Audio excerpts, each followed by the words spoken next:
This is a first for me here. I've never been here. I know Hector has played. Gave me the Wi-Fi password, and I think we're good. I've had it drop a little bit on me, but not terrible. But we will have the junior high games first. Well, one junior high game. Junior high boys, and it'll be senior high girls and senior high boys. Looks like we are getting ready for the tip. And I don't have my clock ready to go. And y'all just give me a minute. I'll,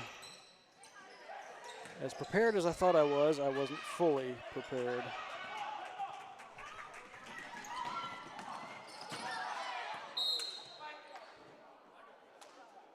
So we got a foul called real quick here.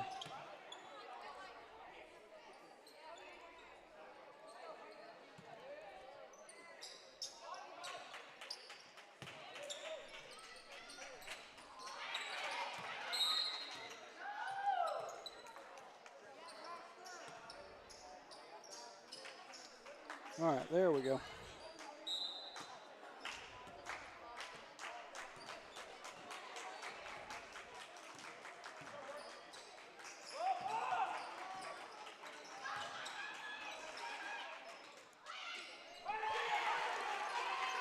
As Knowles got the pass down underneath to Landon Keeling with 2.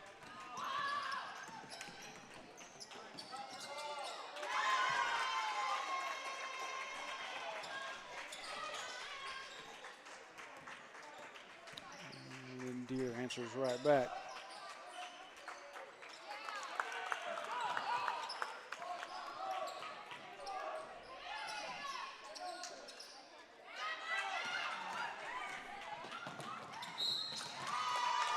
And I'm going to let the clock keep rolling until we get down to 5:01 so it gets in line.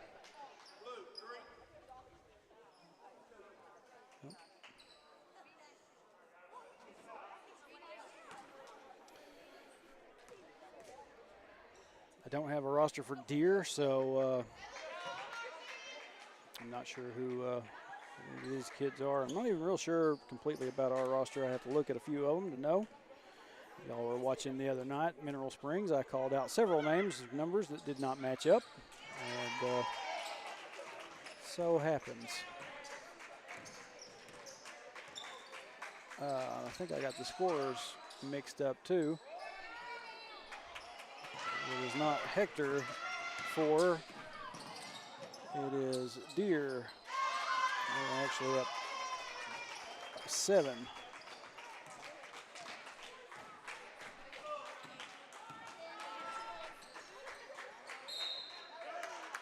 And we got a foul called.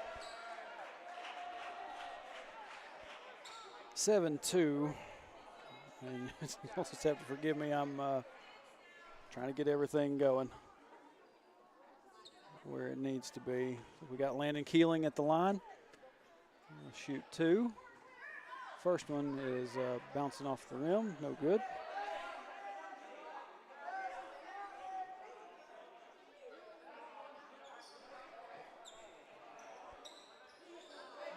And apparently he will not shoot a second one.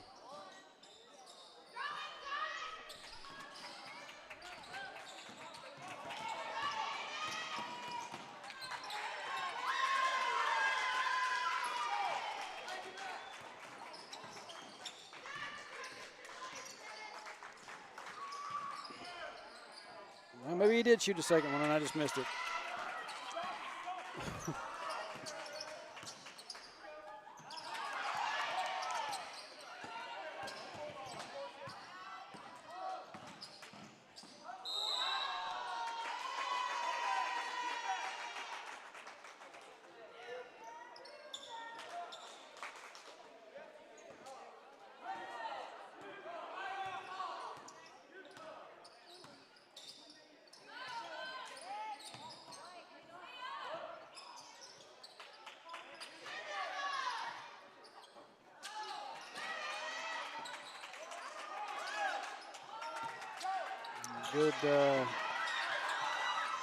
Good rejection there by Keeling. One by Knowles as well. Rebound. Keeling fighting for it. Finally gets away with it. And he's going to be fouled.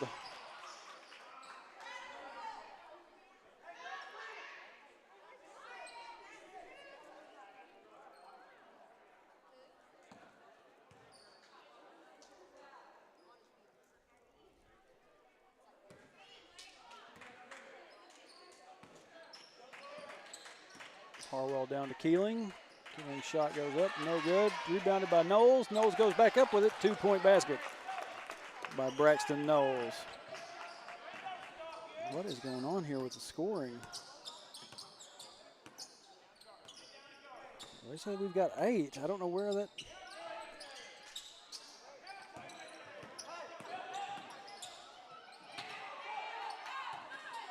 Harwell was able to get away with the rebound there. Sends it down floor to Keeling. Keeling's shot up, no good. Stanek puts it back up for 2.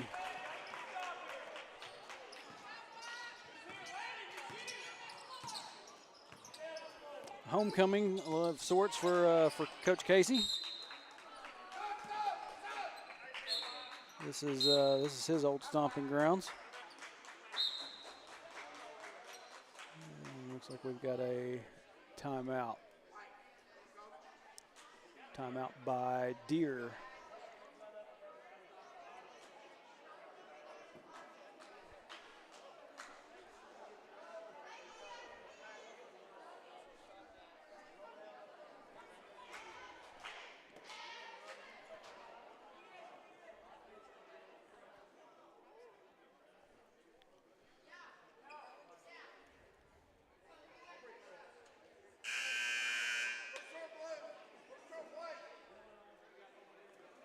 I'm guessing it's just the size of Hector's gym and other gyms that you see in all places. This court seems kind of short to me for some reason. It may be full, good to go regulation size, but it looks short to me.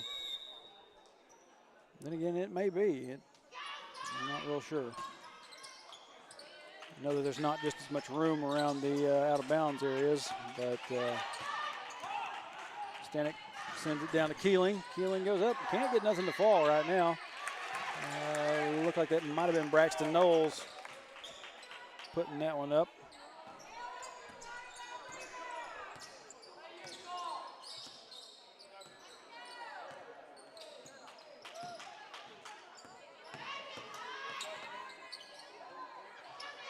Thought about the shot.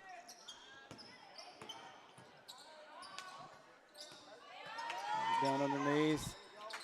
Knowles able to kind of deflect that shot a little bit.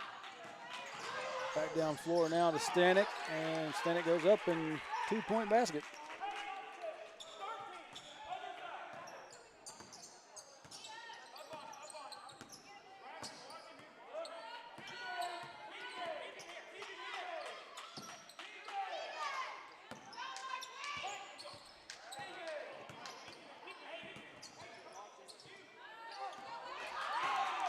Keeling gets the steal.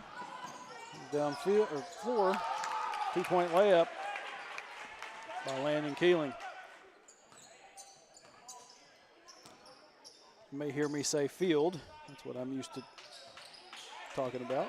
Still not back in basketball mode yet. 3-point shot on the way. No good. Misses. Stanek comes up with the rebound.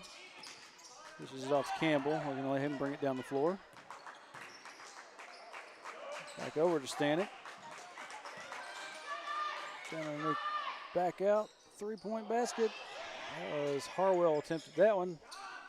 Keeling take a shot of his own. And 2-point basket is good by Landon Keeling.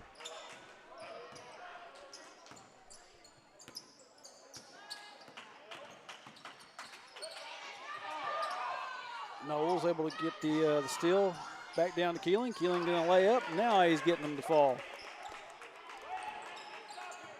And just like that, Wildcats picking up some steam.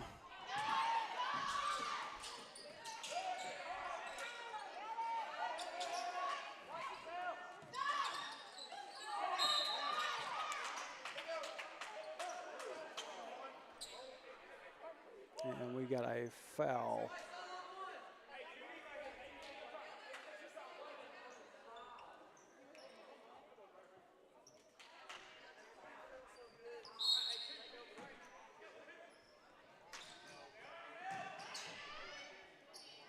Shots up, no good, and that will do it for the first quarter.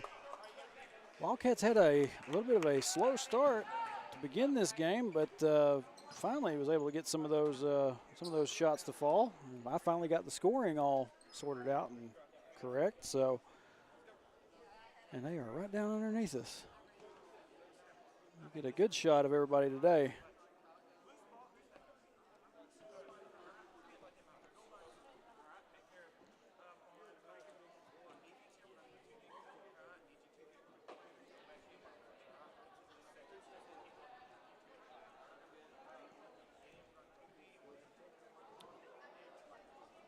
Looks like about the only people that are in the chat right now is spam.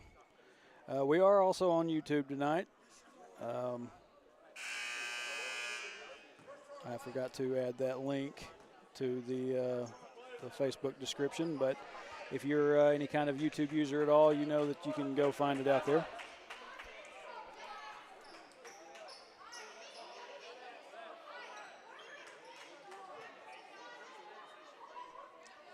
And for the second quarter, we will have Deer inbounding.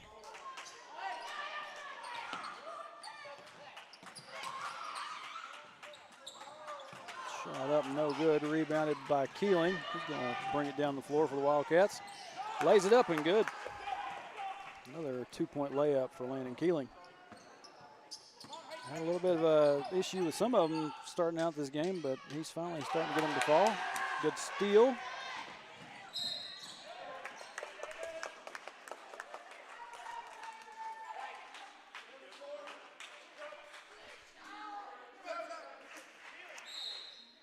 That steal there was by David Warren.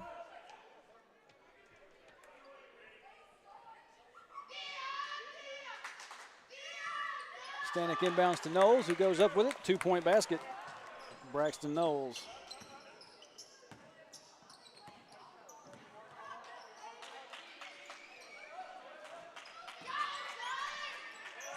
And they've backed off Deer's score. They're saying 24-7 up here on the board now. I swear just a little bit ago it said 24-9.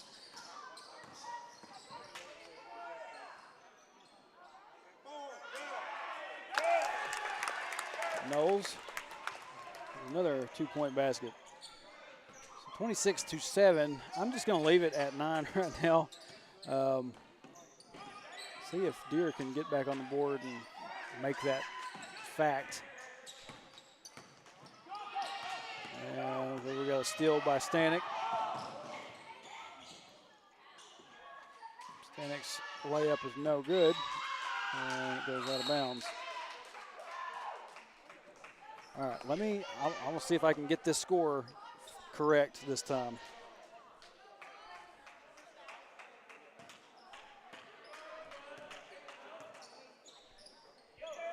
And there's 26.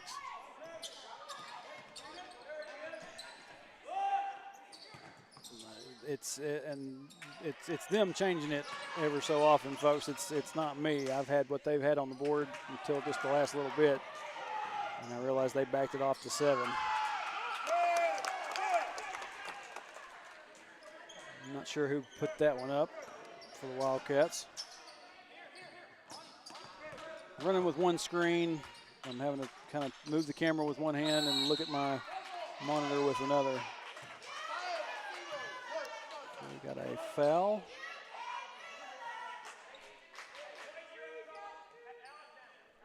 That foul would be on number 50, Landon Austin.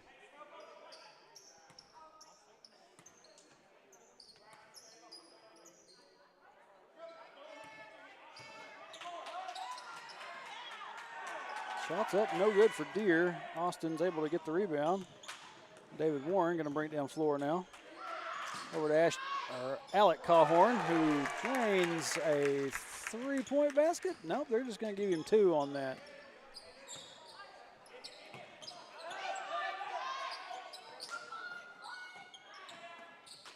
Shots up, no good. Rebounded by Alec.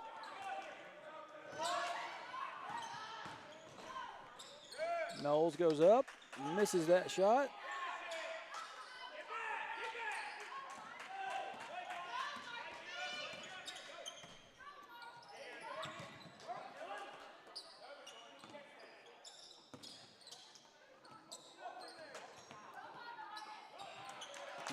No, wait, Landon Austin.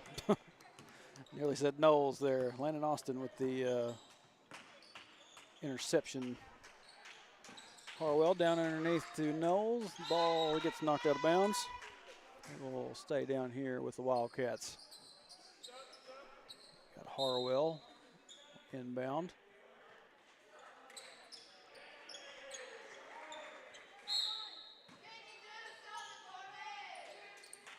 Into Keeling, and Keeling gets fouled on that shot. So Keeling will go to the line to shoot two.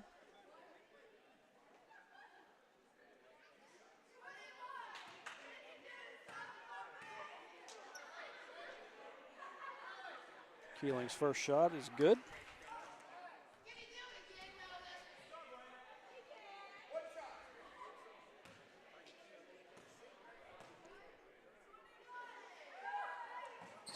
Keeling's second shot, no good, but he nearly gets his own rebound, and it goes out of bounds.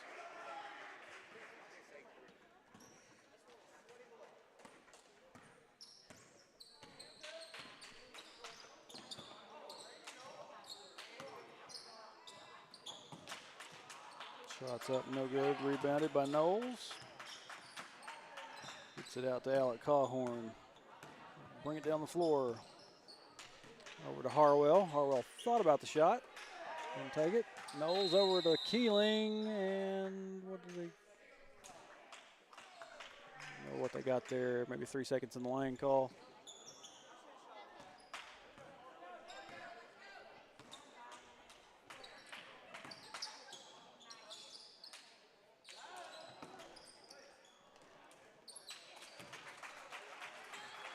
Deer finally back up on the board now. Back to that 9 that I had up earlier. And they've actually backed Hector off to just having 31. I don't understand. Knowles tries for it. Keeling's going to finish it. Now we're at 33. I don't have to worry about changing that score.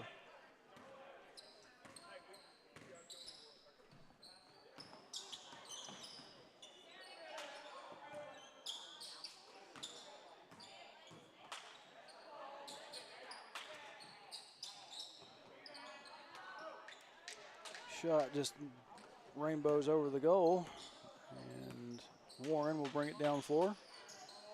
Down underneath Keeling, tries a couple of shots, tries a third one, can't get it to go, and it will finally be rebounded by Deer.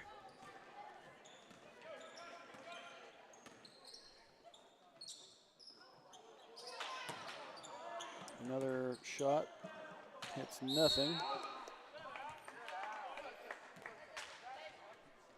That'll be a turnover, be Wildcat basketball, I believe.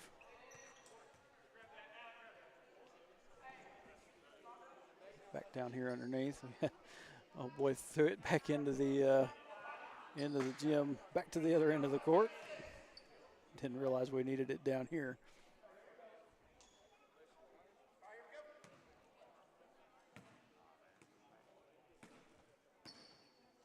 Harwell going to bring it down floor for the Wildcats. Over to Alec Cawhorn. Down underneath Keeling. Back out to Cawhorn. Cawhorn's going to take the shot and just bounces off the rim. Harwell with the rebound. Stanek. Over to Austin. Austin going to send it over to Harwell and going to be fouled on the pass.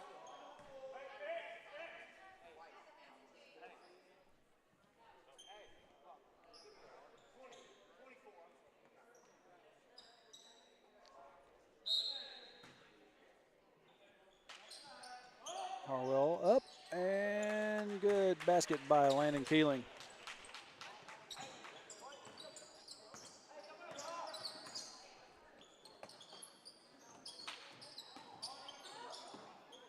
Shots up, Miss.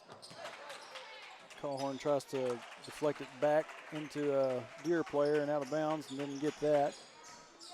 Deer's able to get him a couple points.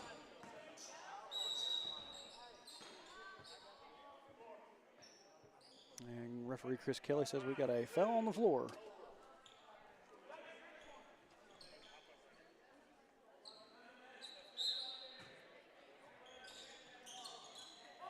Up and into Keeling. And we got a tie up. Jump ball.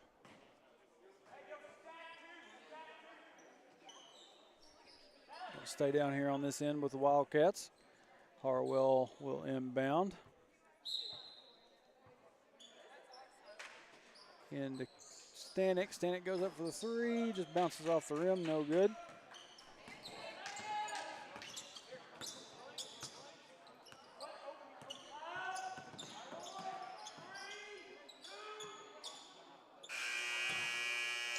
And that will do it for the first half here in this junior high boys game.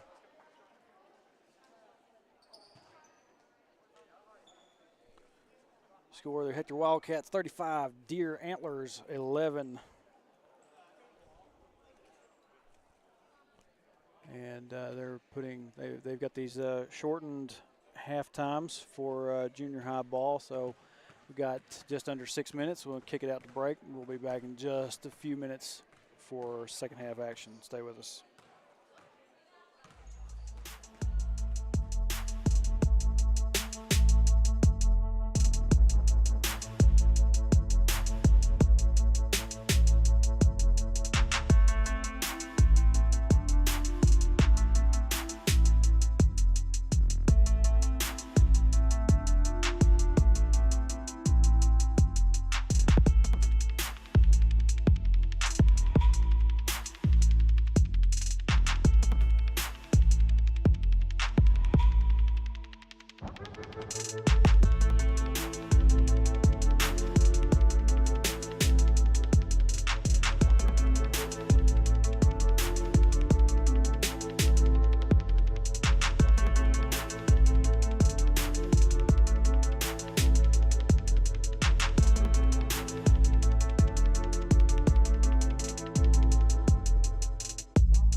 Welcome back to Deer Gymnasium. I don't know if they've actually got a proper name for it or not, but we're back here for the second half of junior high boys.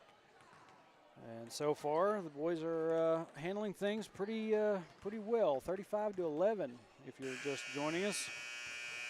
And looks like we're about ready to get the second half underway. And for the second half, I am prepared. I went through and I got everything reset.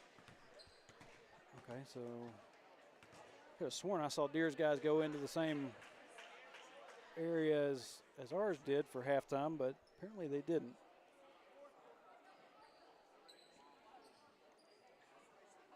They just came through the big door over here to the side.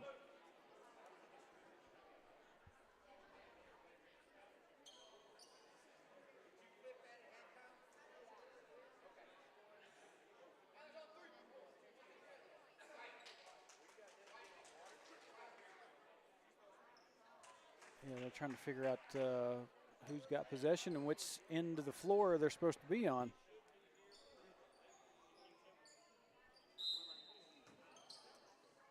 They got it figured out now. Be Deer's ball to start the second half. And we got a tie up.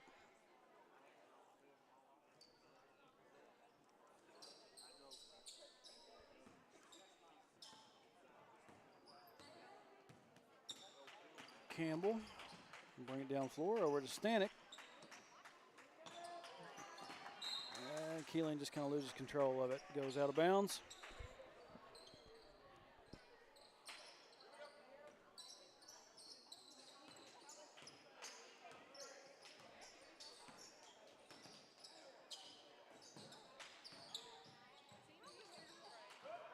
Knowles able to kind of tip that one away. But still going to get the shot off, and it just kind of swirls around the rim, back out. Knowles trying for the rebound again. Good swat there by Landon Keeling. Campbell finally gets a hold of the ball and brings it back down floor. Over to Keeling.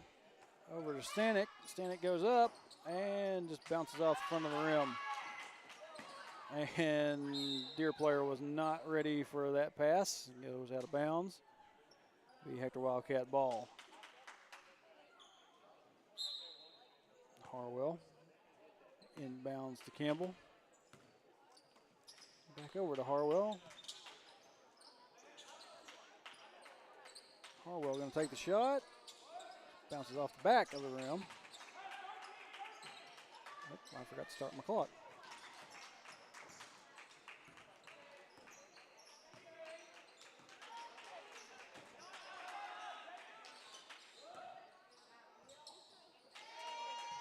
Two-point basket for the Deer Antlers to start this third quarter.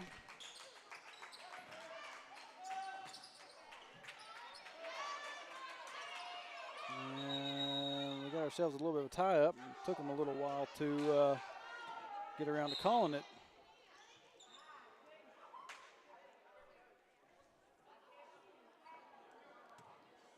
.427 officially on the clock. Now it's rolling. Letting mine get in line. And we got a travel call.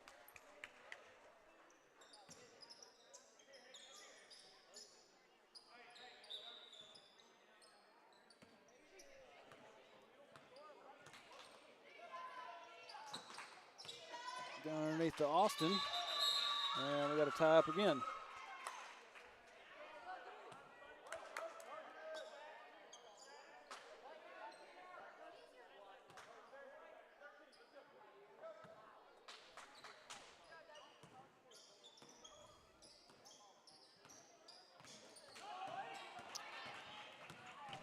Harwell comes up with a steal, tries for the shot, and he's going to be fouled.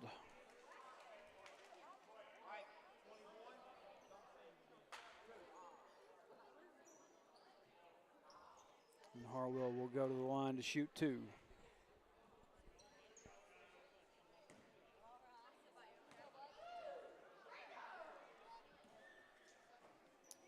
First one kind of bounces around and finally off the back of the rim.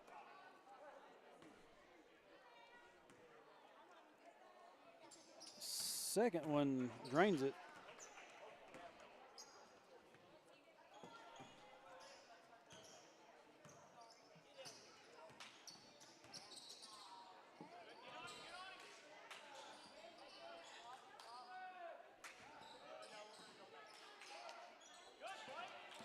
Good job by Harwell to get that steal. It's going to be knocked out of bounds, and it will remain Hector Wildcat ball.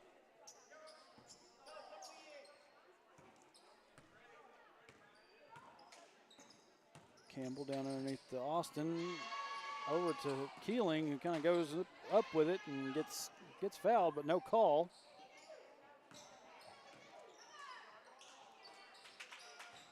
And that one will just go out of bounds.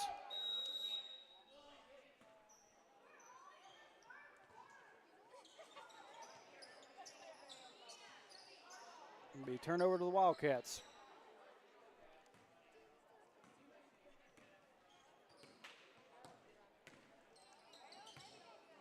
Warren down underneath the Alec Callhorn.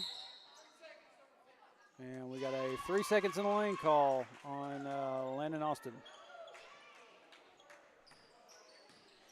I can tell you that there were times when I was playing for those few years I played, I would forget about the 3 seconds in the lane. So it's not something that's really called just a whole lot, doesn't seem like anymore either. So we got some sort of foul down here on the other end.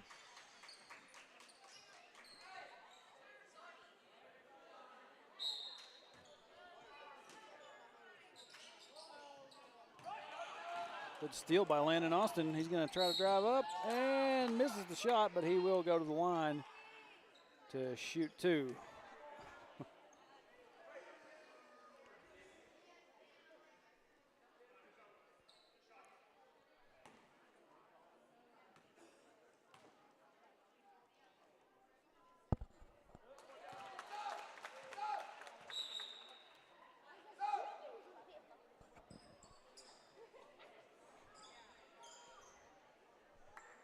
I guess he made the first one.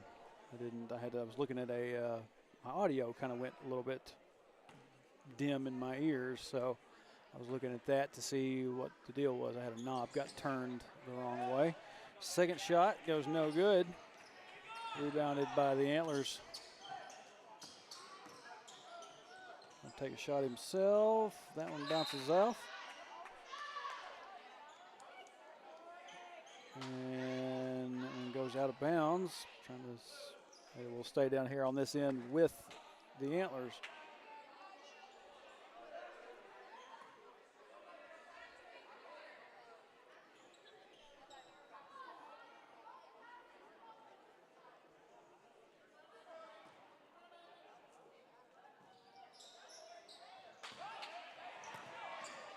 Warren able to get the steal there.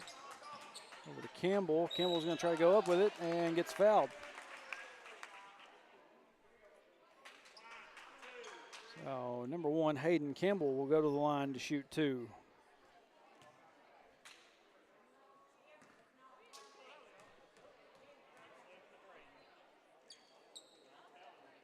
First is up and good.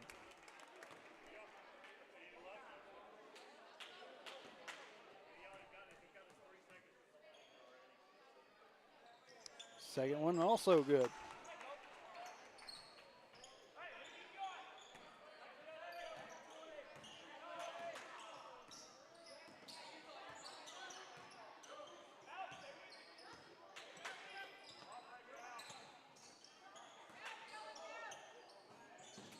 Tries to get that one to fall, but doesn't. Callhorn tried to get the rebound and it'll just go out of bounds. Wildcat ball.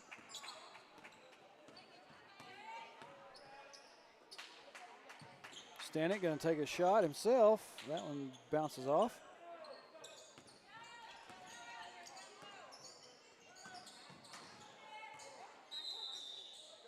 And we got a double dribble.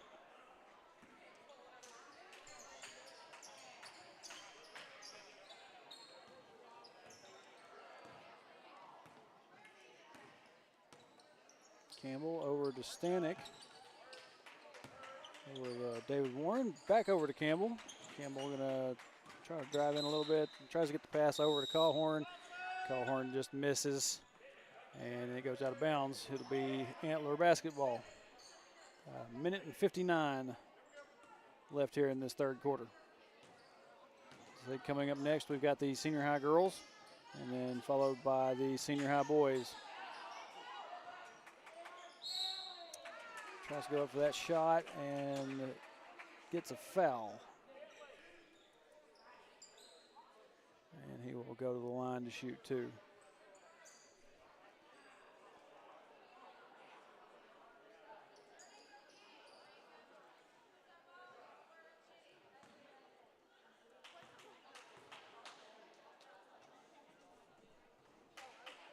First shot is good.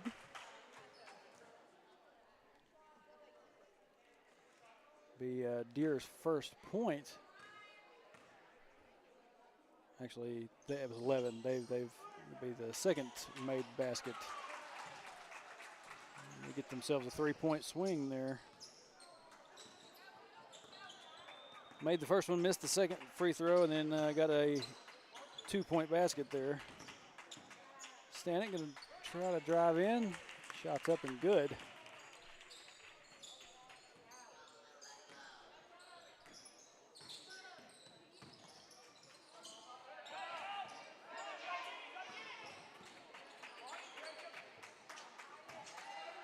Callhorn was able to kind of keep that shot from doing much, but Deer gets another opportunity at it. Adds another two.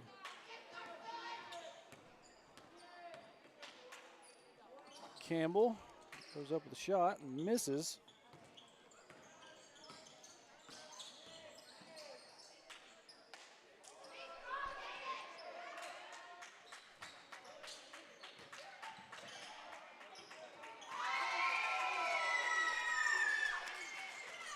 There's a 3-point basket by the Antlers.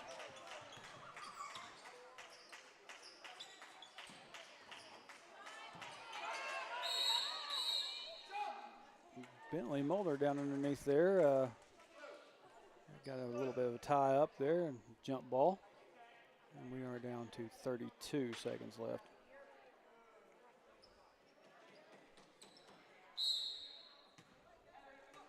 Warren inbounds to Campbell. Campbell just kind of gets it knocked away from him there, and Deer is able to get back a hold of it.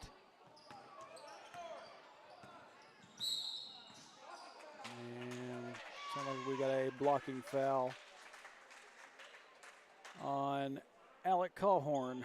I may have called him Ashton a little bit ago. Didn't mean to do that. If I did, I don't know that I did, but I just have a feeling that I probably, maybe, sort of, kind of, might have. I'm used to saying Ashton, so when Alec is in, it just kind of throws me off a tad. Got a foul.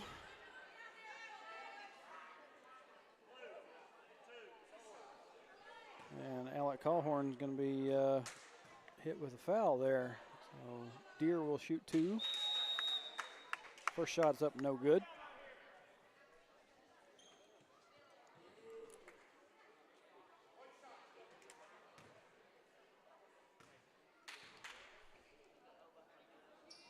Second shot is good.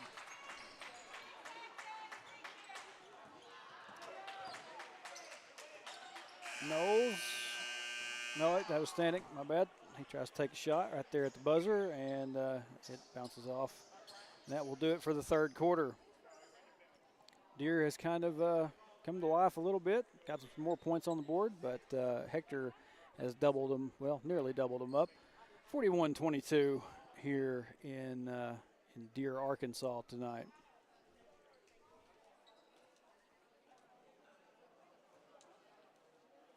Once again, this is kind of an interesting being this close and being able to get this kind of a shot of in between quarter talks.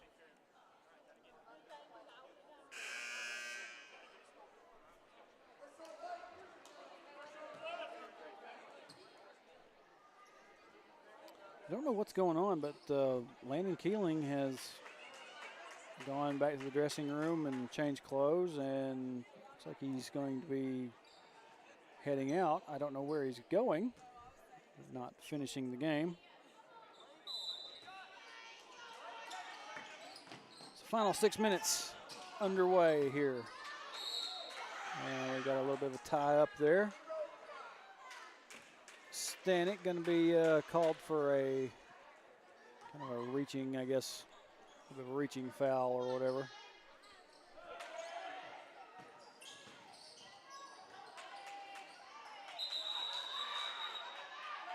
And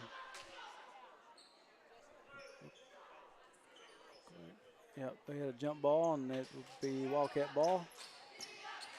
Campbell going to bring it down the floor. Inside, down underneath, back out to Warren now. Stanek thought about the shot for a second. Now back over to Warren. Knowles.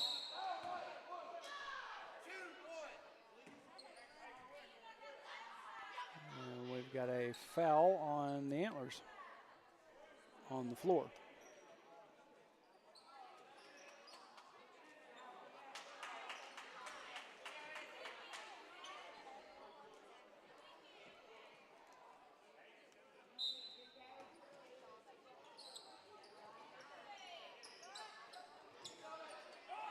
Campbell, three-point basket.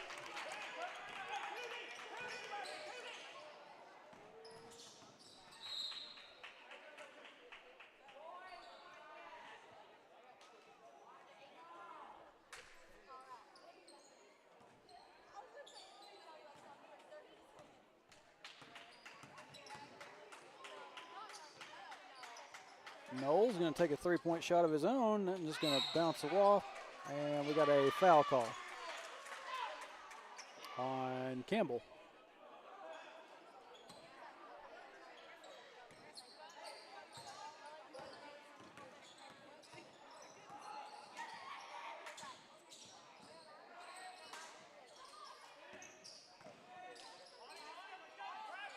Antlers moving the ball around well, gets it down underneath, tries to go for a basket, no good. Gets the rebound though, and nope, knocked away by the Wildcats. Knowles going to bring it down floor now. They try to go for a layup, and it's good. 2-point by Braxton Knowles.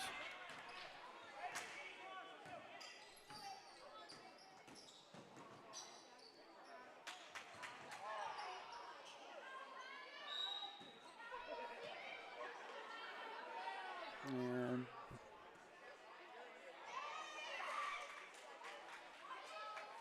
I think Stanek got a hold of it down there underneath and just kind of went over the line a little bit.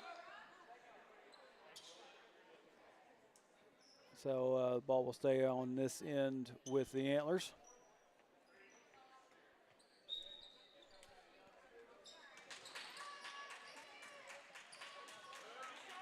Knowles gets the rebound. Bring it down floor. Out to David Warren, going to take his own three-point shot, and that's good. By David Warren.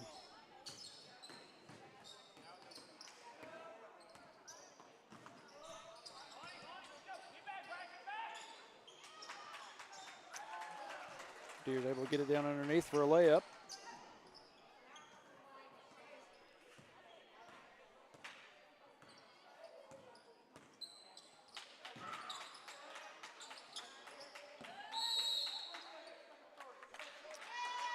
And we've got a 3 seconds in the lane call. Sounds like they said number 3 would be Blake Harwell.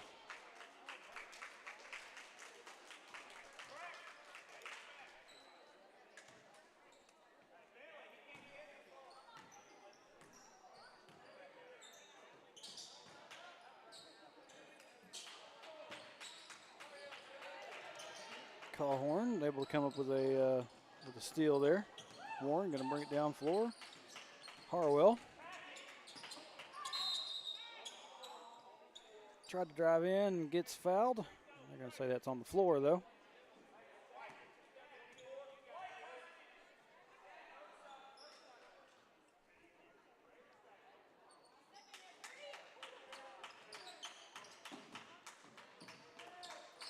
Call horn.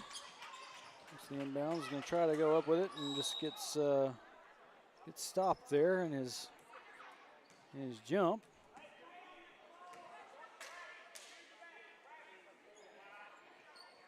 Ball gets knocked out of bounds, but it will stay on this end with the Wildcats.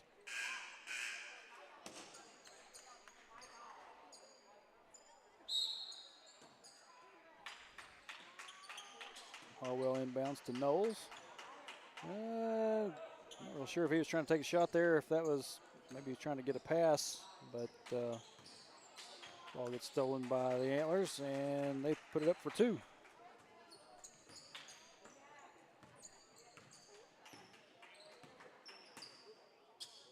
Harwell over to Callhorn. And that one gets swatted away.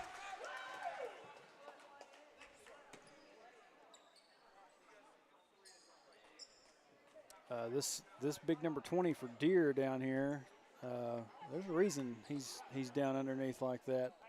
He's got size, and he's been getting up high enough to swat some balls away, so.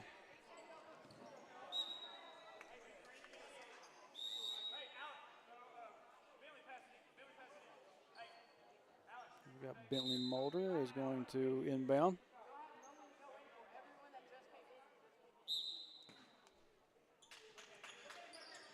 Inbounds to Warren. Callhorn goes up, and it just swirls around back out.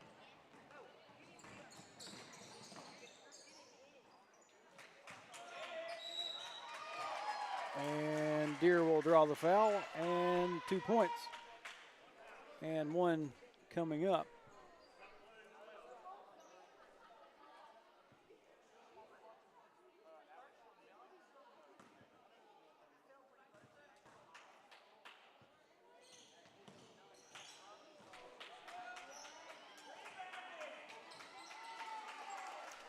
And instead of a 3-point play, they kind of get a 4-point there. Missed the and one shot, but able to get the rebound, put it back up. And here we go back down the floor again. Another layup by the Antlers.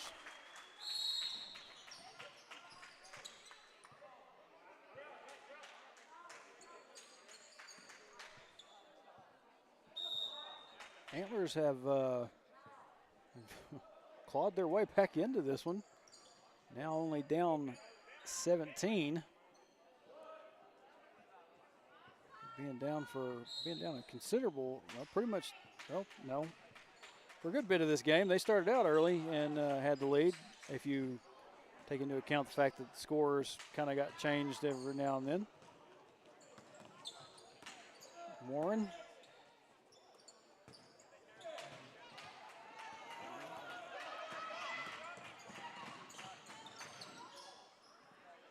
And looks like we got Riley Allen. They will come up with that one. And it immediately gets stolen back. Another 2-point shot by the Antlers.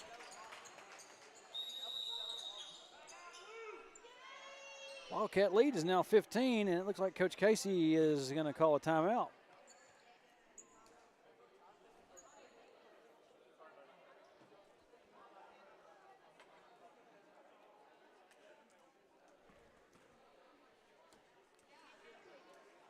I think Coach Casey's trying to get some of his younger players in and give them some time, and so that's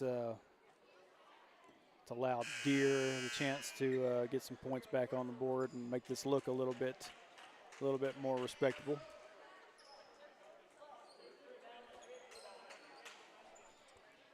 Minute and 32 officially.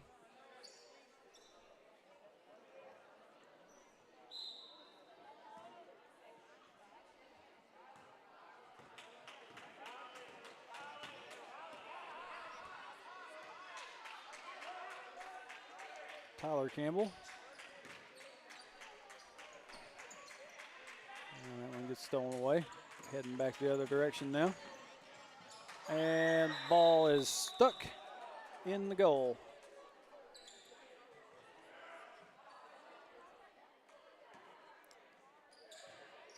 And big number 20 able to knock it out for him down there. Knowles was going to go in. I think Knowles maybe thought he would be the tallest guy out here that could probably do that easier, but Deere was able to send their own guy to take care of it. 20 tried to go up with it there. Couldn't get the shot to fall. Somebody tries another one. Doesn't get that one to fall either, so heading back this direction.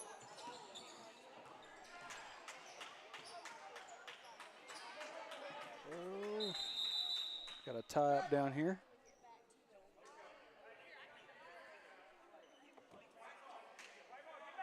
The white ball.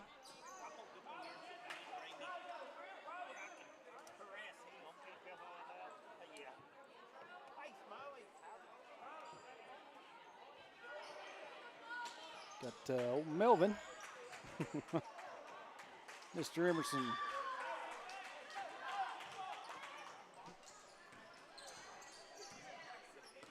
Deere down now by 13. And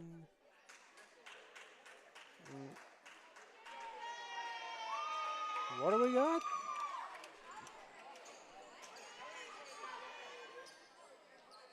I would have sworn he said something about 5 seconds.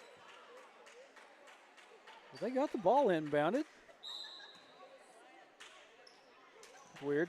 Anyway, Deere gets another basket to fall.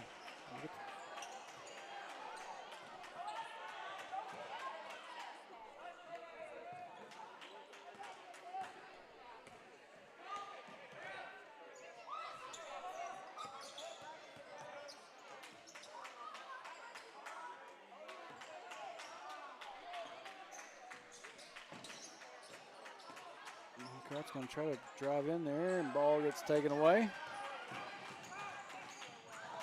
And hard.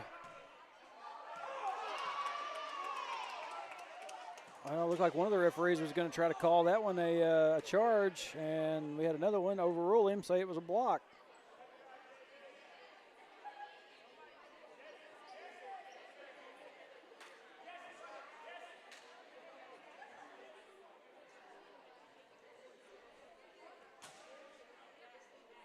Deere will shoot.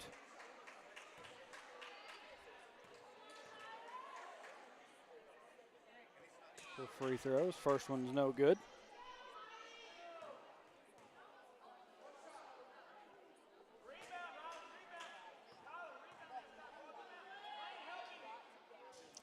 Second one up, no good.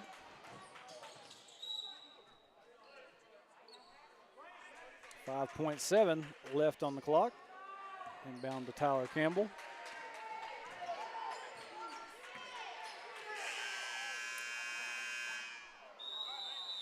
Jesse Duval tries to take a shot at the buzzer, and it falls no good, but that will do it for this junior high boys game.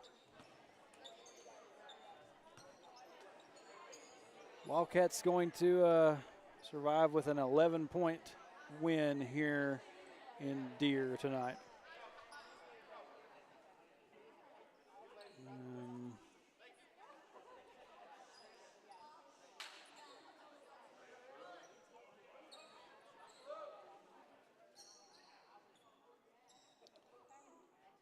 The boys get out there and have a little moment.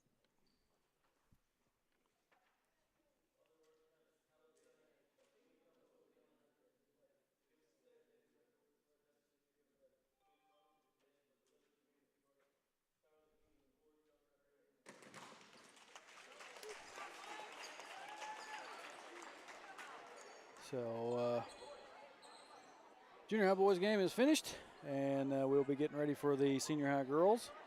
But we are going to, well, we'll stay right here and let the girls come on out before we go to break, just to give you all a chance to see them.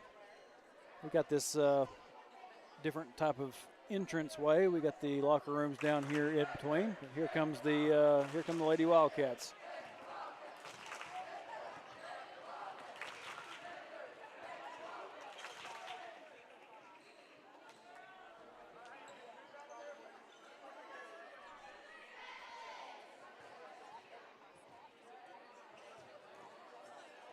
So as I said, coming up next, we got the senior girls. So got a little bit of warm-up time here But we're going to kick it out to break, and we'll be back with you in just a few minutes to start this upcoming game.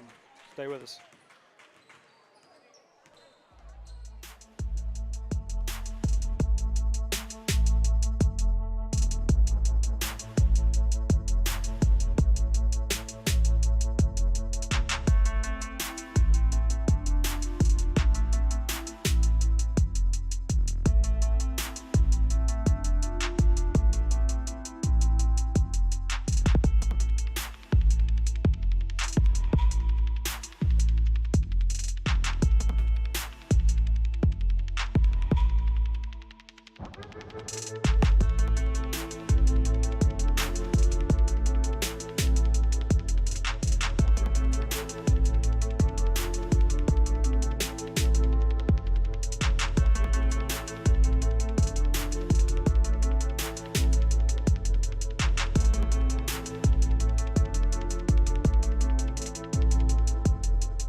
I'm Carol Collins, and I'm running for Pope County District Judge for our future.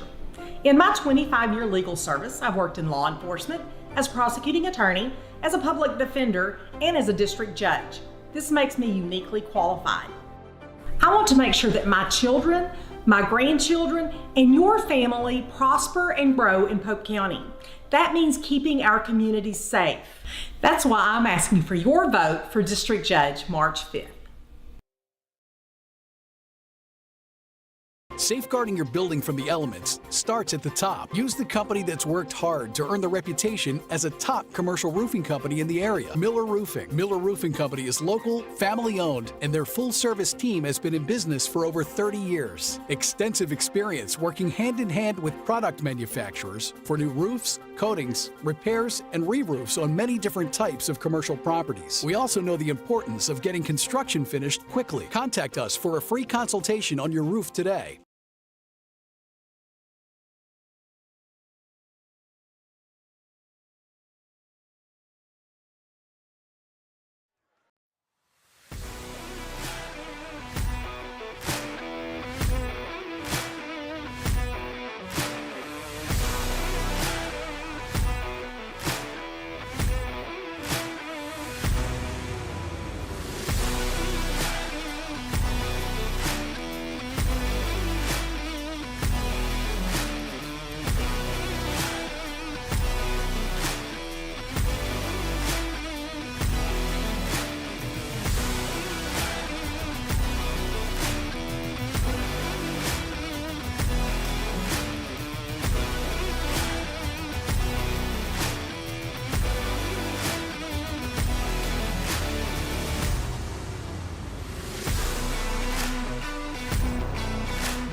Welcome back, everybody, to Deer, and we're getting ready for the senior high girls game.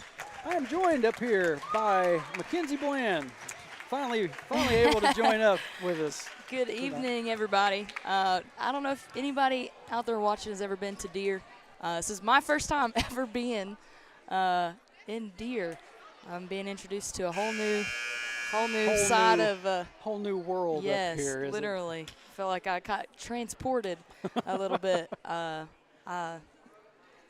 I'm excited. I was telling Trey just before we started to see if I remember how to do this. It's been a while. I'm sure. One of those riding a bike things. You may be a little rusty, but look, here's the thing. They're going to enjoy hearing your voice instead of mine for a change. And I think we're going to have the national anthem.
all right. So this is second game, yes. Correct?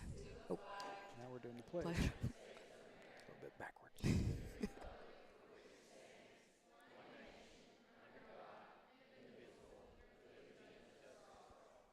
I didn't know they were going to do that. I know we're going to do a moment of silence.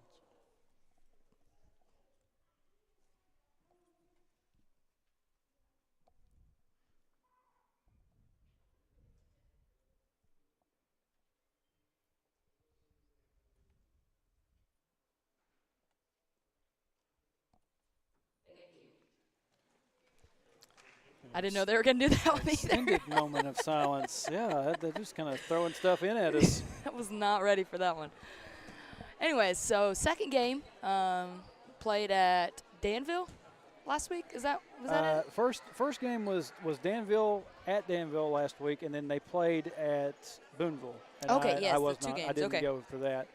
I thought there was supposed to be a bonfire that night. Turned out that morning they decided they weren't going to do it. It rained. Yeah. And by then I just couldn't. I just didn't think I needed to try to get everything together and do that. So we're getting ready maybe for starting lineups. I'm not sure. Yep. All right. Starting lineups for the Hector WIldcats. We got number 3, Emma McConnell. Number 4, Charlie Campbell. Number 22, Kylie McConnell. Number 23, Abby Harwell. And number 25, Addie Bowley. Lots of new faces, fresh faces from last year. 9th graders have moved up. We got I have no rosters for Deer, as I said earlier. So, what was the result of the junior high boys game? Junior high boys won by, I believe, 11. Okay, awesome. By 11. Awesome. We was able to get some substitutions in there late, and it gave Deer a little bit of a chance to make the score respectable. Yeah. So.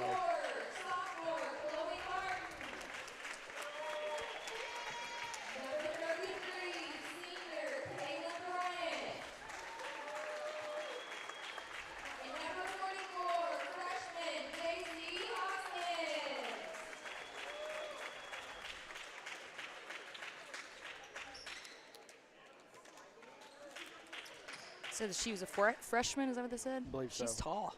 Yeah. Tall freshman. Don't know if she's as tall as the girl from Mansfield last year. Yeah, but she was a freshman too. Yeah. Did they win state in volleyball this year? Was that correct? I couldn't tell you. I know they made it pretty far. I can't remember if they won or not, but I just Not remember just that. absolutely for positive on that. May have. You got some experience doing some volleyball broadcasting this year. I tried. I tried. So. And if anybody had been paying attention, the volleyball conference got released. It's not pretty. I saw that. There's lots of traveling to take place next year. Closest matchup is Marshall. That should be a 50-mile trip. Man. Tip goes to the Deer Antlers. I'm going to let Mackenzie take over. All right, Antlers control the ball. Addie Boley at tip. Looks like Wildcats are going to start out in a 2-3 defense here. Pass it up. Moving it down. Oh, that was a good move by number 44. Rebound up, put back, 2-point basket's good for the Antlers. Emma McConnell's going to bring the ball down for the Wildcats. Abby Harwell for 3. That's a good shot. 3-point basket, Abby Harwell. It's a great way to start the game for a senior there. Now Wildcats putting some full court pressure on the Antlers. Good defense from McConnell, almost came up with the steal. Pass down the floor, McConnell all over it. Antlers control it, 2-point basket's up, no good. Rebounded, and there's gonna be a foul called on number 22 for the Antlers, her first, team first. It's going to be Wildcat ball. Emma McConnell moving up from junior high last year's, her first year of, full year of senior high play. She moved up at the end of the season for postseason play for the Wildcats last year. McConnell on the corner, pass down to Campbell. Moving the ball around McConnell, fakes the 3, drives in. She's going to get called for a travel though, turnover. That's going to be Lady Antlers basketball.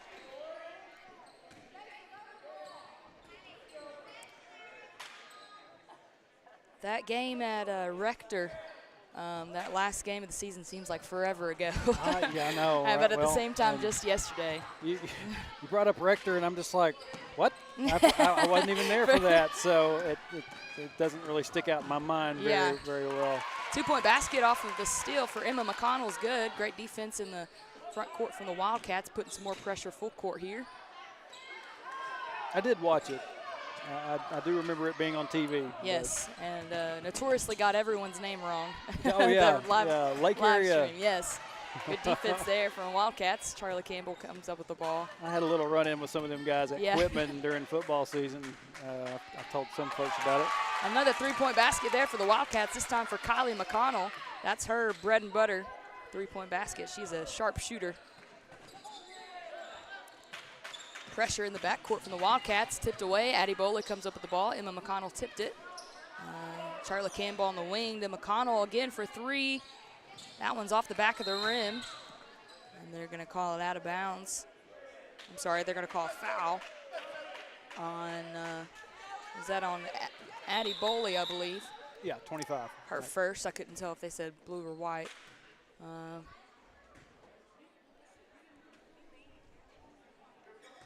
Number 32, Lily Humphrey, is going to check into the game for Charlie Campbell.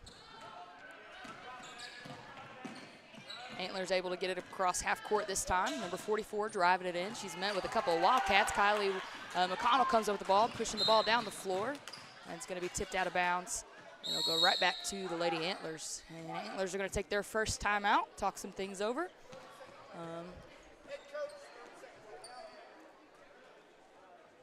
Wildcats showing that tenacity still from last year. We know that they lost most of their starters, except for Addie and Kylie, I believe. They're only returning starters from last year.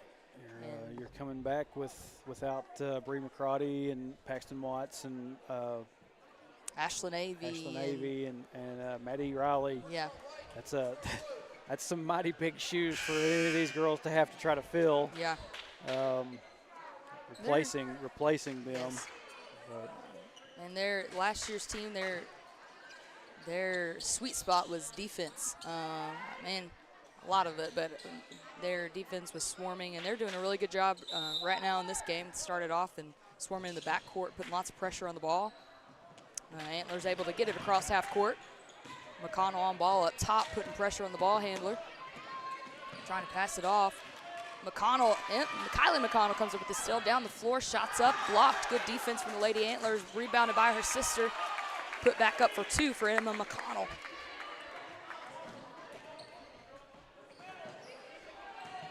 They look alike and they play alike. They do.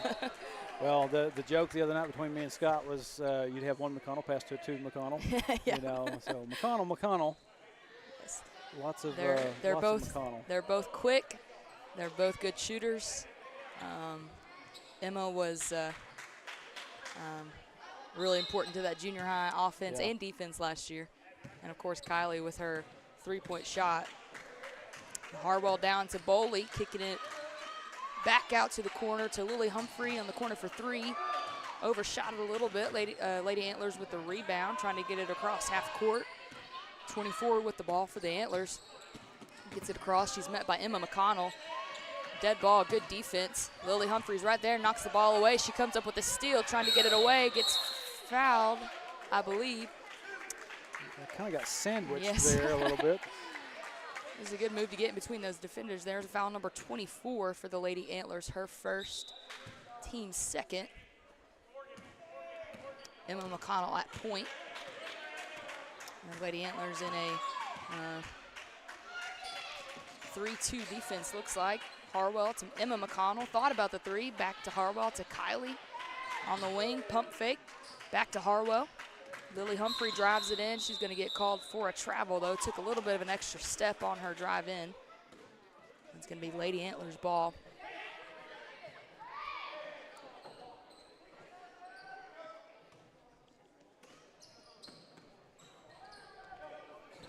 Lady Antlers pass it in to the middle. McConnell on ball, able to get it across half court. Both McConnells up top, putting some pressure there. 20 seconds on the shot clock for the Lady Antlers. Drive it in, 2-point shots up, and it's good. It's a shot by number 0. Emma pushes the ball down to Kylie on the wing. Little jumper for Kylie, 3-point basket's good for Kylie McConnell, her second, team third. Lady Antlers, and there's a steal from, almost steal from McConnell. She's able to knock it out of bounds. The possession's gonna stay with the Antlers. Those are those quick hands we were talking about. And Coach Freeman's gonna call them off a little bit, pick them up at half court. Clock got a little bit ahead of itself, and theirs isn't moving. Good trap defense from Humphreys and McConnell there. Ball stolen on the ground. Slew of people on it. We're gonna have a jump ball. Good hustle from Addie Boley right there. And still didn't move. 350. We're stuck at 350. So that's where I will put mine. I've had a lot of problems with clock operators this year, Mackenzie. that's what I hear. That seems to be the common theme. Software either doesn't work like it's supposed to, or people forget to hit buttons. Yeah. I know I forget to hit buttons. So my clock keeps running, and it doesn't start when I want it to, and we're good now. Oh, good skip pass to McConnell for another 3. Kylie, that one is in and out, almost there. Rebounded by the Lady Antlers.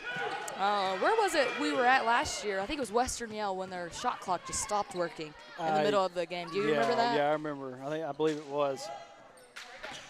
Good double team down with, that was Harwell and Boley. Great double down on the defender. 17 seconds on the shot clock. Ooh. We got a foul called. I thought there was going to be a travel. She jumped with the ball, but they're going to call a foul on. I didn't see who they called that on. Number 3, Emma McConnell, her first, team second. Yeah, she definitely had a little bit of a jump there, but didn't release the ball, so that should have. First shot's no good. She'll have one more. Oh, they're saying that foul was on number 23, not number 3. That was on Abby Harwell.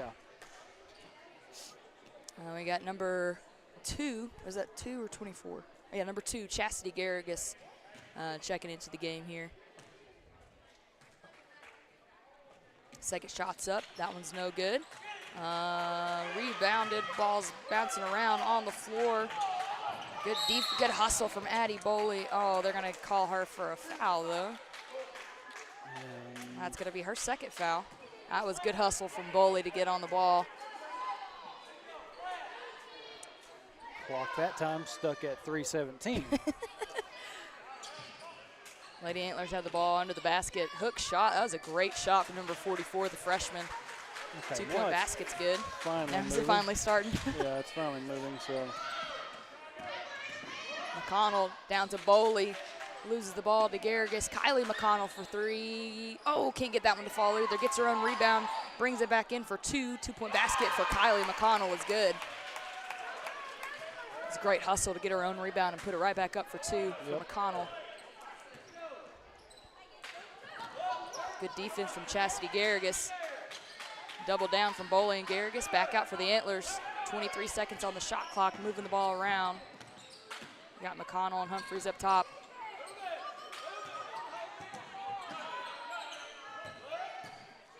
.12 seconds on the shot clock now. Pump fake. Pass down to the post. Addie Boley's there. Shots up, no good. Antlers with the rebound. This time hit rim, but rebounded by Chastity Garrigus. McConnell controls it. Down to other McConnell. Coach Freeman's going to take his first time out here. See, we got to see a lot of Boley and Kylie McConnell and Abby Harwell last year in senior high. A lot of these girls we saw a lot in junior high, but one thing. Well, and somebody asked me a question the other day. They asked if Charlie played last year. Yes, right? yes. She played for the junior high. Because I remember you calling her name out quite a bit. Yes. For junior high. Yes. I just don't recognize her from year to year. Yeah. Yeah, she played last year. Her and Addie Campbell. Okay. They had kind of same position, played similar, so they would switch in and out quite a bit. That may be what I don't know. Yeah.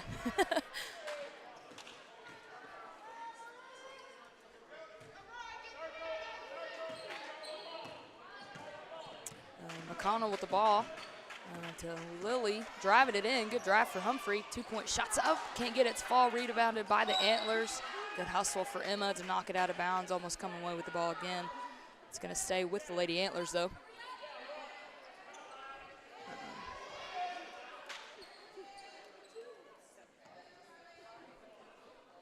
Junior high girls ended the season really well last year with a big win over a team that they hadn't beat all season to make it, I think, to the, I can't remember if it was, I think it was the semifinals of district. They played tough. Yeah, I can't even remember at this point who that was. I can't remember who. I think I might have been Lavaca. I can't remember if that was the team that they beat or the team that beat them. Yeah. I don't remember. It's been I've slept a couple times Yeah, since. yeah. Lady Antlers pass down low, back out to the inbounder. Up top, 15 seconds on the shot clock. Good spin move, loose ball. Lily Humphrey comes up with it on the ground.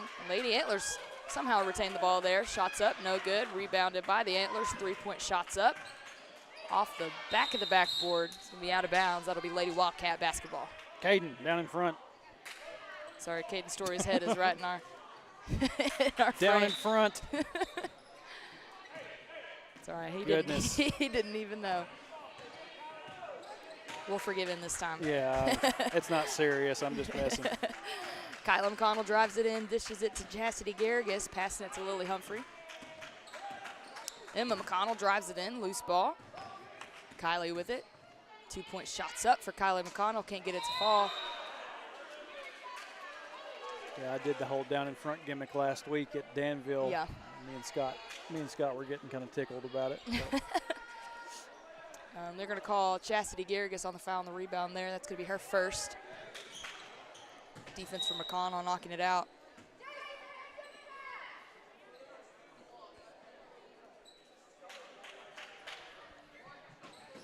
I got to watch a little bit of the Danville game. I liked your post-game interview. I only saw the one with Mackenzie George. I don't know if you did any more that night. But well, we had Mackenzie George and Campbell up there. Okay. And I didn't go back and rewatch it, so I don't know. Campbell didn't talk very much. Yeah. But yeah, Scott started hollering for him and took his headset off, and he just asked him questions and held the headset back I love it. against him. It was interesting to have that. We hadn't had very many post-game interviews on Cat TV. Yeah, we need to incorporate that. It's just getting them to come up there to us, you know. Lots of these kids are so shy and. Yeah, that's true. What are we trying to figure I'm out not sure here? what the issue is. I think maybe we're in bonus here. We had a foul called on number 32, Lily Humphrey. Her first. I can't see how many. We have 6 fouls, I guess. Yeah, maybe 6. she was shooting. We shouldn't be in bonus then if we only have 6. Well, after 5, the rule Oh, has changed. have they changed it? After 5, they will shoot 2 shots. It's like college basketball. Yeah. Okay. I didn't realize that that it was changed. something that I read that, but I I thought it was next year that that's going to be something I'm going to have to remember. So they're doing away with 1 and 1, and it's just going to be okay. Interesting. I read that. I didn't know it was starting this year. That's good to know. Good little behind the back move for Kylie McConnell. Crossed over. Ooh, good move to the basket for McConnell, drawing the foul, and Kylie McConnell will be at the line shooting 2 for the Wildcats. It's foul on number 22 for the Antlers. Her second, team third.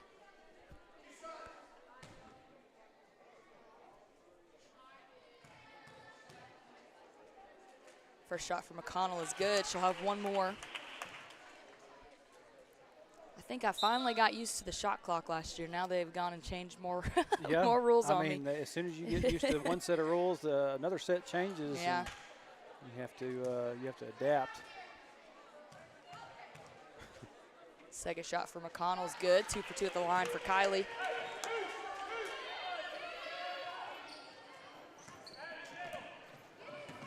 I do like that they changed it, though. Kind of makes it more, that's the way they do it in women's college basketball, so, you know, I guess flows better.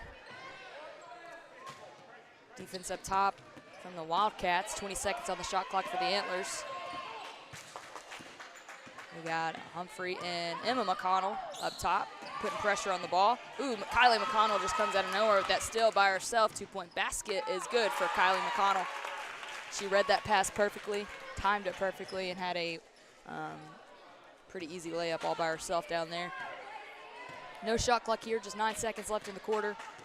Driving in, foul called up top. And they're gonna be shooting 2. It's a foul on number 32, Lily Humphrey. I think that's her second. Yep, that'll be the second for Lily Humphrey.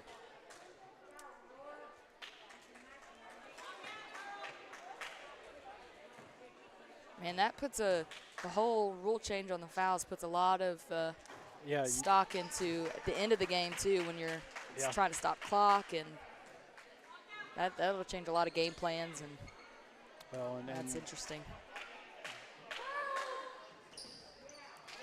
Second shot's no good. Antlers with the rebound though, just 5 seconds. The clock didn't start though. Still, clock hasn't started. Still stuck. Goodness. Wildcats. There we go. Kylie McConnell at the buzzer, no good. That'll be the end of the first quarter. Wildcats 19, Antlers 7. Had a couple extra seconds there at the end of that one. Didn't realize that they got another point on the board. So yeah, 19-7. Yeah, that clock. Mine had already hit 0 for about 3 or 4 seconds before theirs even kicked in. So would have worked out well for the Wildcats had she made that shot.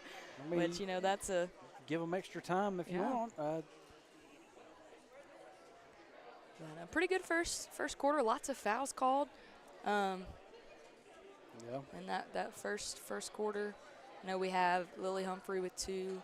I think Addie Boley has 2. And part of the thing with the fouls is that they reset every each quarter. Okay, so that's what I was about to. Now we're back to 0-0. It's going to take a lot to get used to there. Fouls, and some of these girls realizing that the camera is looking right at them. Like, oh Lord, we better smile.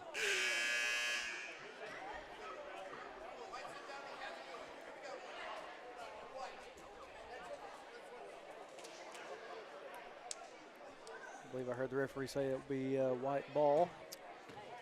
Started second quarter off right here.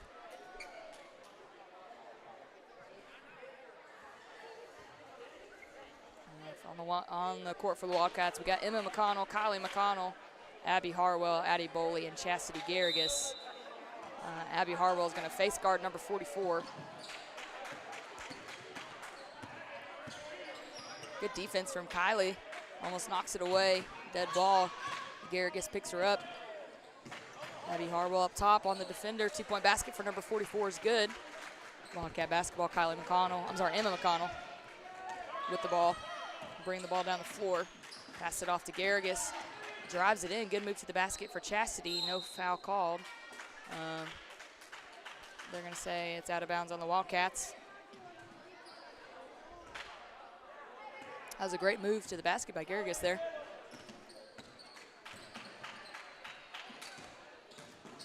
Lady Antlers drive it in. 2-point shots, no good. Emma McConnell with the rebound. Pushing it down the floor to Kylie McConnell. Back out to Emma. She takes a 3-point shot herself. 3-point basket for the other McConnell is good. That was Emma? That one was Emma. Huh. 2 for Kylie, 1 for Emma. Good defense from Chastity, knocks it out of bounds. Read that pass perfectly. It's going to stay right here with the Antlers.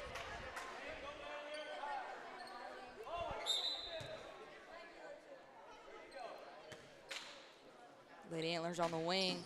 Pump fake back up top. Deep 3 off the front of the rim. Lady Antlers get the rebound, put back up, no good. Third chance. Rebounded this time by Emma McConnell. Gonna push the ball down the floor.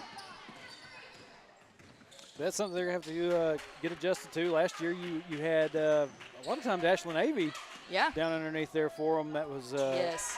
Scooping up the rebounds for them. And yes, she was an excellent rebounder. Good defense from Boley there. Emma McConnell come up with the rebound, pass it down to Kylie. Oh, off her foot. McConnell, Emma retains it, driving it in through a couple defenders, gets the foul called. And Emma will be at the line shooting 2 for the Lady Wildcats. That was a foul on, should be on number 44.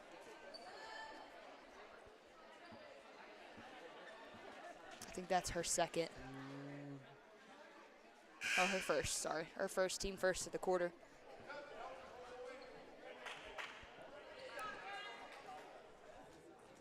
Number 20, Cassie Millsaps checking into the game for Chastity Garrigus. First shot for McConnell's good. She'll have one more.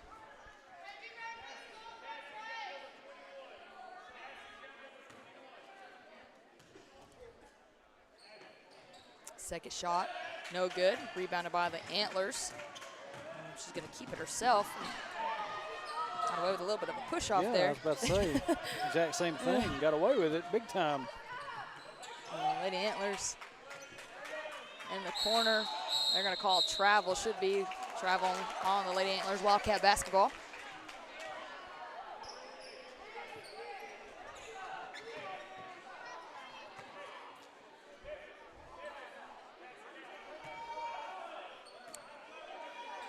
Probably got some people grumbling at me because I've got most of my stuff just spread out up here on this top bleacher. Just had we need room to work. Brittany Story and Mackenzie just came up to sit down. Corey's still down there in the corner with Tinley, and probably wondering where he can come sit down.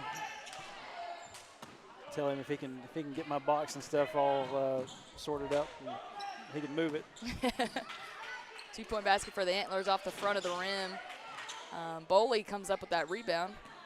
Passed it to Kylie McConnell, pushing the ball down the floor for the Wildcats. Crossed over, bringing it back out. Abby Harwell to Emma McConnell. Thought about the 3, drives it instead. Back out to Kylie for 3. Off the back of the rim, rebounded by Emma. Put back up, she gets fouled, and Emma's going to be at the line shooting 2 for the Wildcats. Good rebound from by Emma there.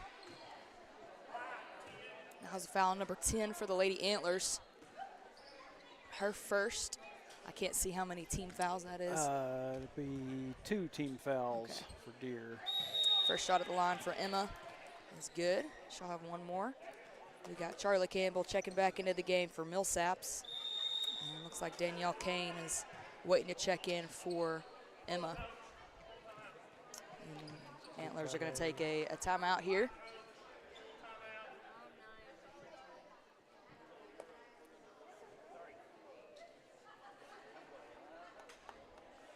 I like seeing these point guards, these quick ones, getting all these rebounds. That's where a lot of times teams underestimate the ability of the shorter ones on the court to get the rebound, but sometimes that quickness and use that to your advantage, and that's what these McConnell sisters are good at. They're quick and they have a nose for the ball.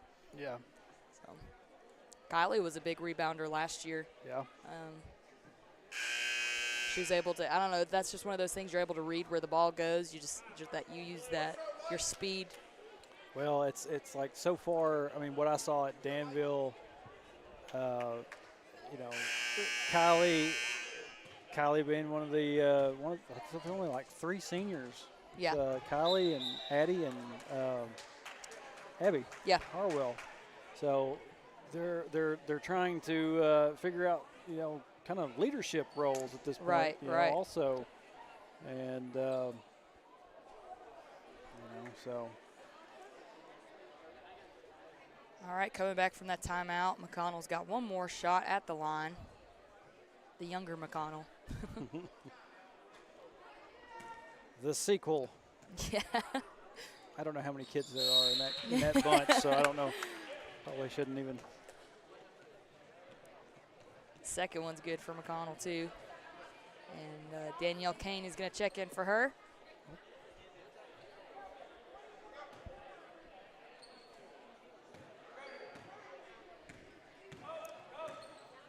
Antlers bring the ball down the floor, driving it in. Ball stolen away. Charlie Campbell comes up with it. Kylie McConnell with the ball up top. Ooh, good behind the back move there. Pass down to Abby Harwell. Danielle Kane out for 3. Banks it in. 3-point basket's good for Danielle Kane.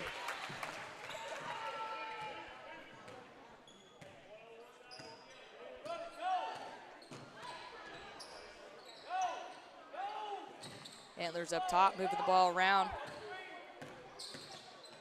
Drive it in, good move to the basketball's tipped away. Gets her own rebound though, top shots up, 2-point basket's good for number 44 on the Lady Antlers. Kylie McConnell with the ball for the Wildcats. Passes it to Boley on the wing. Looking for Danielle, driving to the basket just over her head just a little bit. It's gonna be Lady Antlers basketball.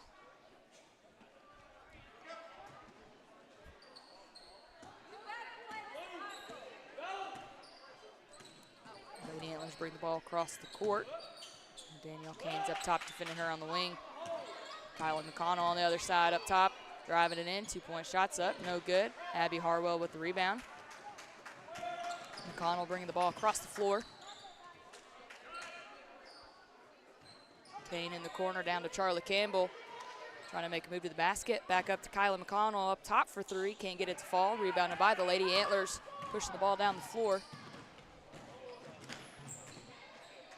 2-point shots up, no good. Charlie Campbell with the rebound.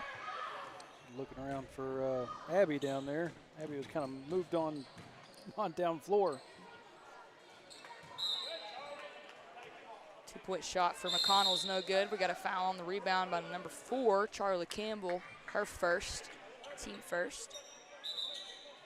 And Emma McConnell checked back into the game here for Addie Boley. I'm gonna put some more pressure on the Antlers full court here.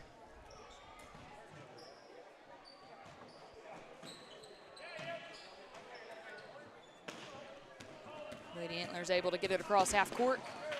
Almost loses the ball. Good defense by Emma McConnell. Lady Antlers up top, moving it around, looking for something.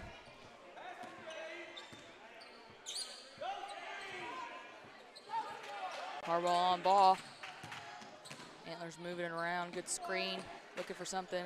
To the post, shots up, no good. Emma McConnell brings down the rebound for the Wildcats. Kylie McConnell drives it in, shots up for Kylie. Oh, couldn't get that one to fall. Lady Antlers bring down the rebound.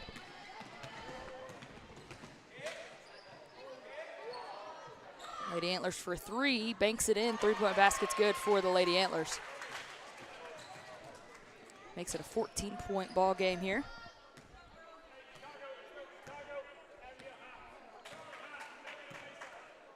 Emma McConnell to Kane on the wing, finds Charlie Campbell at the high post, pass back to Kane.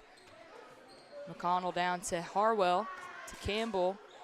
Ball's on the ground, rebound or stolen away by Antlers. Emma McConnell steals it right back though. Danielle Kane finds Charlie Campbell down low, move to the basket, shots up, 2-point basket's good by Charlie Campbell. Good ball movement for the Wildcats.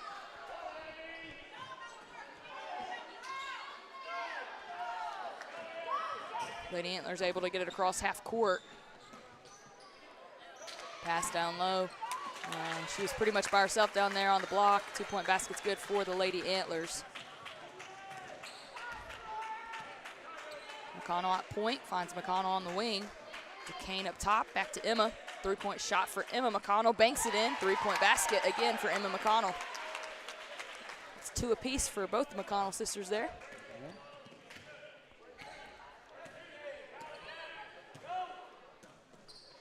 Once again, my replays go a little bit long. You're not missing a whole lot.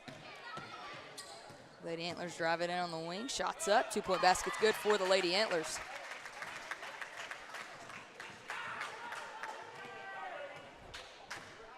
Emma McConnell bringing the ball across the floor for the Wildcats. Finds Kane to Campbell up top, down to Harwell. Trying to make a move to the basket. Ball's tipped away, stolen away by the Lady Antlers. Pushing it down the floor. McConnell is there to try and stop the fast break. Unable to. 2-point basket for the Lady Antlers. Tried to strip the ball away. Wasn't able to get a hand on it. It's good defense. Good finish by the Lady Antlers though. Kylie McConnell drives it in. Jump shot. 2-point basket's good for Kylie McConnell.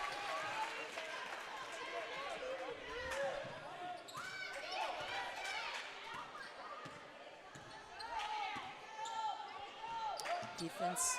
And the Wildcats, ball's on the wing for the Antlers. Do the high post, 2-point shots up.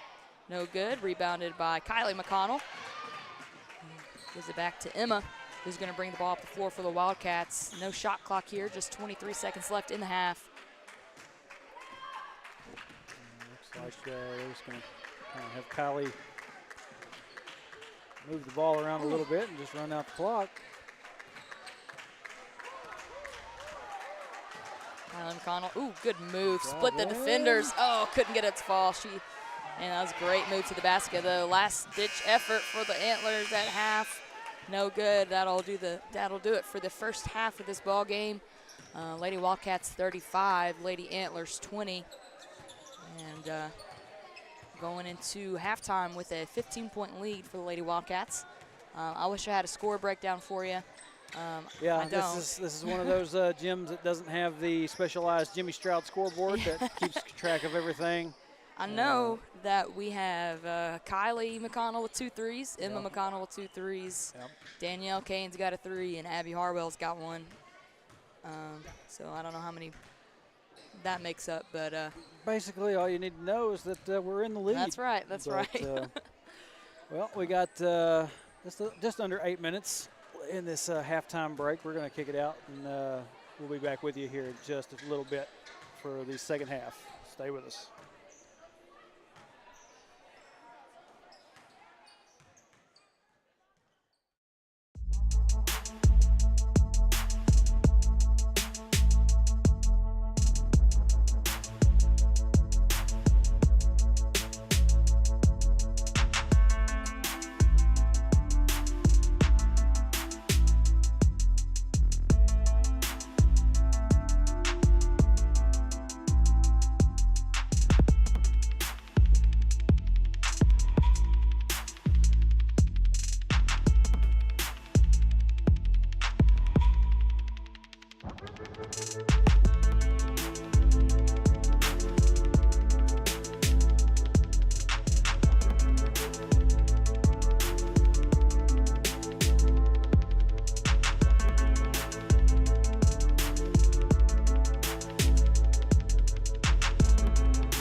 All right, everybody, welcome back to second game of the night. Senior high girls right now, Hector WIldcats are leading 35-20 over Deer Lady Antlers. Pretty solid first half for the Lady Wildcats. Lots of defensive steals, and pretty evenly spread out on the scoring. I don't know exactly like I said earlier, I don't know the score count, but I mean, I don't even know where Jimmy Stroud's at. He's down he's here. probably here. Oh, there he is. Down I see there, him. Yeah, I think in the corner. He's got to be here somewhere. It's not a basketball game. Yeah. Without him. We don't play basketball unless we have Jimmy Stroud. That's with right. All right, starting off this second half, it's going to be Lady Wildcat basketball. And if you missed it earlier, we did have a couple rule changes that we talked about. I think the only one for this year, last year, of course, incorporated the shot clock, high school basketball this year. The foul rule change, instead of double bonus at 7, I mean, 1-and-1 at 7 and double bonus at 10. It'll be just double bonus at 6 fouls, and it'll reset at each quarter. There's a rebound off that missed three-point basket for McConnell. Lady Antlers control it. Pass down low, stolen away by Abby Harwell. McConnell finds other McConnell, drives it in. Back out, Addie Boley down low. Shots up for her. Two-point basket is good for Boley. I've had to laugh a little bit at Harwell this year. I mean, she's been out there running huddle cam for football occasionally, and then it's like she caught me one time. I don't remember where I was at. Maybe in our gym. I was getting ready to go somewhere, and she said something about. She said, "Are you live streaming tonight?" And I said, "Yeah." It was before Danville. I said, "Yeah." I said, "I am." She's like, "Oh Lord." She's like, I was like, "What?" And she said, "I hate having my picture taken." I'm like, "It's a live stream. It's video." She's like, "I don't like that either." Just like, sorry. You know. Yeah, she's funny. We got number 2, Chastity Garrigus, checking in here for Harwell. She is right there in the camera, so she won't like that if she doesn't like her picture taken. Pass thrown out of bounds. Tipped out of, thrown out of bounds by the Lady Antlers. Will be Wildcat basketball.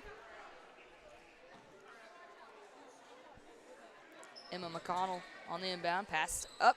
Tried to pass it to Boley, stolen away by the Antlers. Boley down there by herself with the Lady Antler. Good defense. We got a foul called on Addie Boley. From way back here. It's her third foul. That was good defense from Boley. Got called for the foul, though. The Lady Antlers will be at the line shooting 2. She's holding her hands out like, what? What'd I do? First shot's good for the Antlers. She'll have one more. That was one of those where the guy right under the basket didn't call it, but Yeah. the one back here did. So what can you do? I'm with Boley there. You just Yeah. kind of shrug it off. Second shot's good. And we got a lane violation. Oh, we scored some points that I didn't recognize. So And I think did they call that on the shooter, so they waved off the made basket? I think that's what he said. I couldn't hear what he said very well. We'll have to find out if they go through. If they don't immediately change, I think we're about to resume. They're not changing, so I guess they'll let Deer keep that. Three-point shot for Kylie McConnell again is good.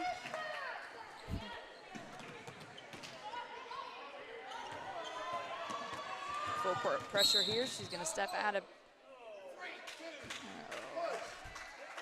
That was good defense there from Lily Humphrey. She'll get whistled for the foul, though. That is her third. So we got Boley and Humphrey both with 3 fouls. Oh. I guess they're just kind of looking at that one as that's where she landed on the inbound. So maybe not going to give too much fuss about that. I don't know. Shots up, blocked on the ground. McConnell's on top of it. It'll be a jump ball. And it's going to go back to the Wildcats.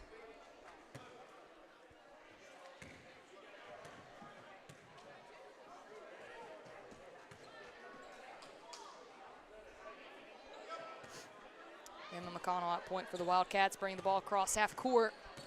Finds Kylie McConnell on the wing to Addie Boley. Good move to the basket. 2-point basket is good by Boley. Good pass, good finish for the Wildcats.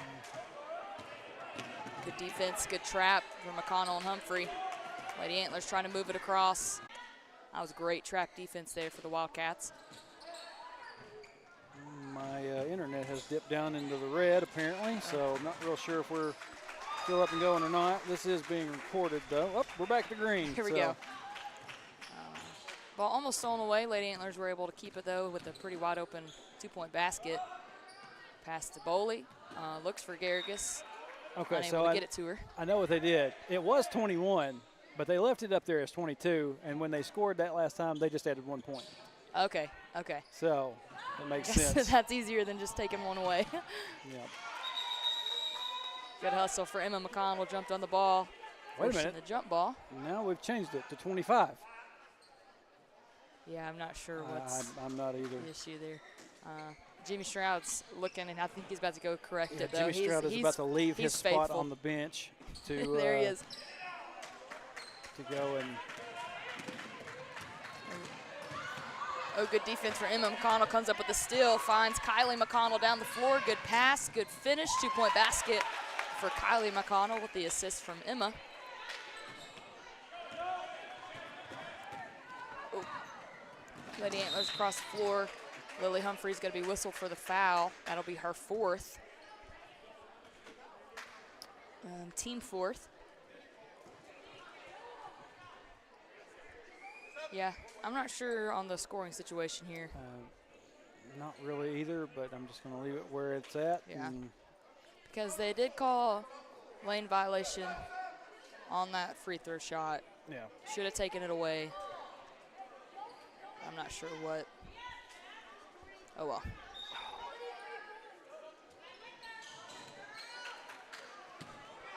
Pass inbounds for the Lady Antlers. Kylie McConnell picking up point. Oh, almost strips the ball away. Dead ball. Passed away. McConnell's sister's on the floor trying to find the ball. Lady Antlers retain it. Chastity Garrigus comes up with it. Down the floor, 2-point shot. Oof. Gets fouled. Almost a clean block. She almost just swatted away. Chastity Garrigus will be at the line shooting 2, though, for the Lady Wildcats. It's a foul number 44 for the Lady Antlers, her 2nd. These, if you've ever been to Deer, the bleachers here are very reminiscent of the old gym. Yes. And they are hard and uncomfortable. Yes. First shot for Chastity is good. She'll have one more. Not to just throw that out at random, but I was just kind of sitting here thinking, I'm hurting.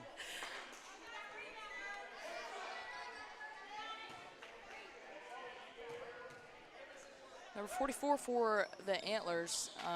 Freshman, I'm not sure how many points that she has scored for him, but she's gotten at least half of them, I think, as a good ball player. Boley comes up with the steal down the floor to Kylie McConnell. Shots up for her. Second chance points for Kylie is good. Garrigus got the rebound and tipped it back to McConnell. It was good play for Garrigus. Ball down to the floor for the Lady Antlers. Trap defense, McConnell and Harwell's there. Lady Antlers are going to call timeout so they don't lose the ball there. And Mr. Stroud is heading up to check and make sure everything's good with the books. I trust Jimmy's numbers over anybody else's. Like I said, yeah, Jimmy's been at it for there he a goes. long They fixed time. it. Okay, so we're back down to 23. Back to 23.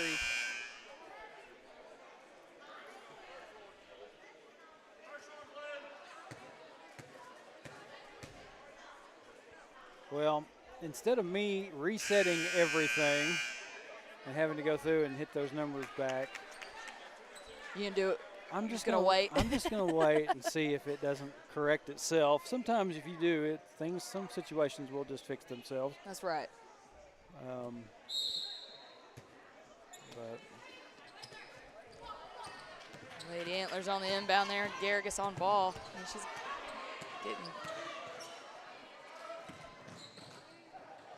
moving it around. Back up top, 20 seconds on the shot clock. Pass down low, stolen away. McConnell comes up with the ball. Good defense from Garrigus and McConnell there. Looking for Boley down underneath the basket. 2-point shots up, banks it in. 2-point basket for Addie Boley. Good defense from the Wildcats. McConnell tips it out of bounds. It's going to stay with the Lady Antlers. Just 3 seconds off the shot clock there. Antlers looking to pass it in. Able to get it inbound. And across half court, trapped by Boley and McConnell. Getting away. Back up top for the Lady Antlers, trying to move the ball around.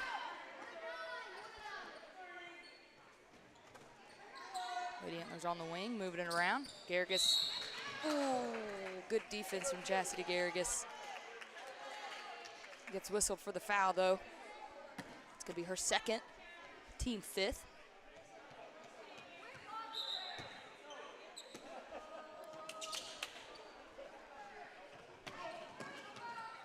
Pass inside. Abby Harwell meets her there. Emma and Harwell on the track defense. Emma almost steals it away, gets her hands on it. Antlers retain it. 3 seconds on the shot clock. Gonna have to get something off. Unable to. That'll be shot clock violation.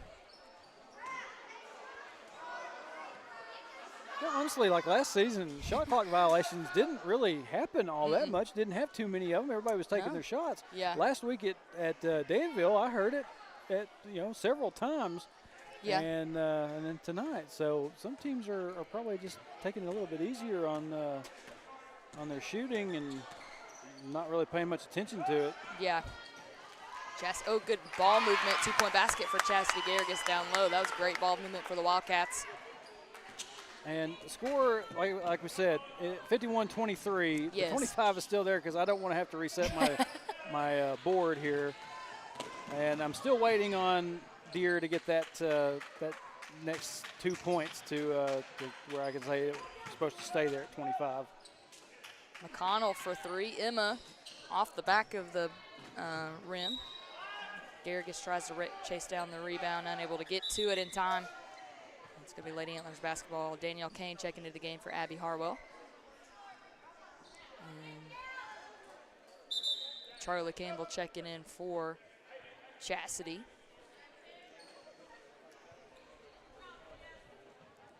Looks like that older lady over there in the corner was giving that referee a piece of her mind. I'm not real sure.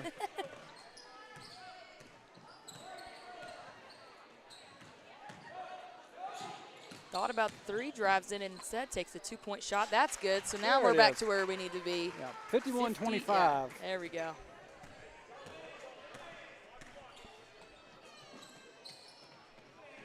Danielle Kane up top, finds Emma McConnell on the wing for three. Three-point basket off the back of the rim. Addie Boley chases down the rebound, gets it, dishes it back out. McConnell with it, finds Kylie. Kylie's gonna take her shot, can't get it to fall. Emma tries to chase down the rebound, unable to get to it. It's gonna be Lady Antlers basketball.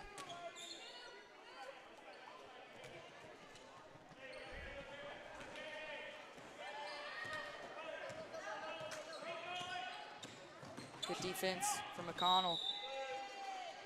Boley was 6th man last year for this Wildcat team, and man, added a lot of valuable minutes. Yep. She plays aggressive. She plays tough. She's got a nose for the ball too. She can dig out a rebound, and she can strip the ball from the strongest of players.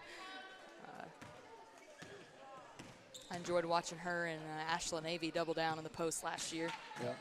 Good move to the basket, 2-point basket for Charlie Campbell.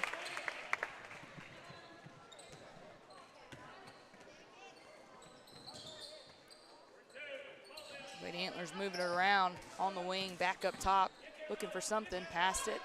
Kane gets tip on the ball. Lady Antlers retain it. 2-point shots up, off the front of the rim, rebounded by Campbell. Emma McConnell with the ball. Brings it across half court for the Wildcats, finds Humphrey on the wing, back to Kane, to Addie Boley. Emma McConnell takes the three off the front of the rim, can't get the fall. Lady Antlers with the rebound, pushing the ball down the floor. Danielle Kane there, stops the fast break, able to prevent the layup. Lady Wildcats with the rebound, bringing the ball across the floor.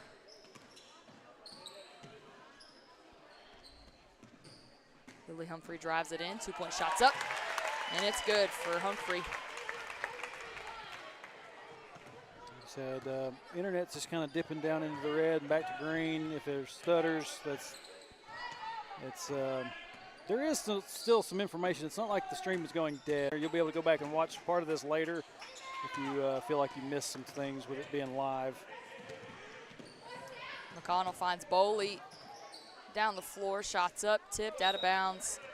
It's going to stay here with the Wildcats. I said that, and then the stream did the kilobytes per second and went back right down to 0. You jinxed it. I did. It just seems to listen.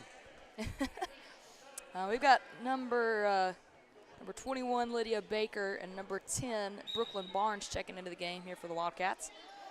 McConnell finds Humphrey. Thought about the three, pump fake, drives it in, shots blocked. Gets her own rebound, though. Finds Emma McConnell to Barnes. Shots up for Brooklyn Barnes. 2-point basket is good for Brooklyn Barnes.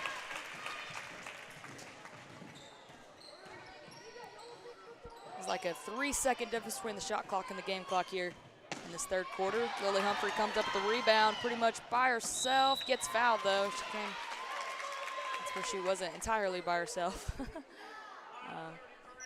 That's foul number 33 for the Lady Antlers, and Humphrey will be at the line shooting 2 for the Wildcats.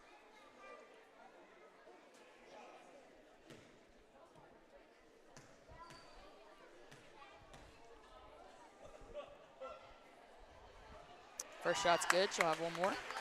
We got number 12, Gabrielle Biggers, checking in for Emma McConnell. Wait a minute. What's the deal here with the score? Why is it 56? It showed 57. Wildcats with the rebound. Try to get it to Lydia Baker, stolen away. Lady Antlers retain it.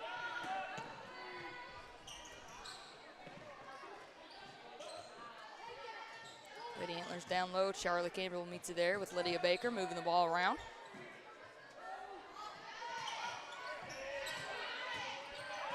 Shots up, no good. Rebounded by Biggers. And that'll do it for the third quarter. Wildcats 57, 56. I don't know why I'm showing 57 and they're showing 56 on their board up here. And Jimmy's saying 58. It's supposed to be 58 because they made a free throw down here. That's what I was thinking, but so 58-25 at the end of 3. Maybe at some point somebody will get it right. If not, like I said, Jimmy Stroud will light somebody up. He'll set it straight. Keep them honest, Jimmy.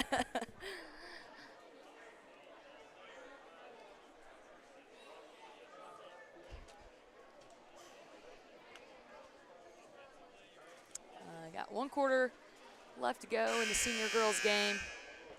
And yeah, coming up next, we got the senior boys. Once again this week, playing with a depleted deck. Yeah, with missing a lot of the football boys. Senior boys football players still out. So you got Jackson and PJ, Brent. Who else? Jackson, PJ, Brent. Grayson. Grayson, yeah. And Lucas Baker, he's still out. Hayden. Millsaps, does he play football? Yes. Caleb, bunch of them. We're going again. Good defense from Humphrey up top, gets the steal. Ooh, good stop there. Tries to pass it to Cassie Millsaps up top. Ball's on the ground. Lady Antlers had it. Millsaps strips it away, finds Brooklyn Barnes. Pass down to Biggers, drives it in. It's going to be a jump ball. Barnes should have just went up with that shot. She was pretty wide open. It's going to stay here with the Wildcats.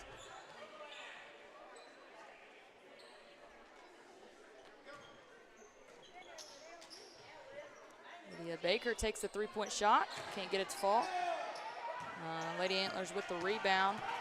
All the way down the floor. Gets fouled on the shot, and she will be at the line shooting 2. If that was on Humphrey, that'll be her 5th. Yeah, that was on 5th foul for Lily Humphrey. And they've got the clock rolling. I was wondering a second ago if they were going to keep it rolling, so I guess they are. And that'll be it for Lily Humphrey. She's played a great game, lots of great minutes. Kane's going to check in for her. Is this one of the bigger girls? Is this? No, she's still out there. Still got one out there. Yeah. Yeah, never mind. I'm sitting here thinking, am I going crazy? Did one of them just go change back into street clothes? I mean, earlier in the junior high boys game, Keeling. Landon Keeling had to leave. Oh, okay. So I was just sitting here thinking, did she just go change and come back to the bench? That's funny.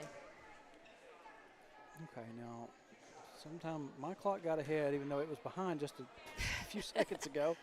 Now it's semi-back in line. Cassie Millsaps at the line, shooting 2, misses the first one. She'll have one more. And Deere did get a point that I did not account for. 58-26.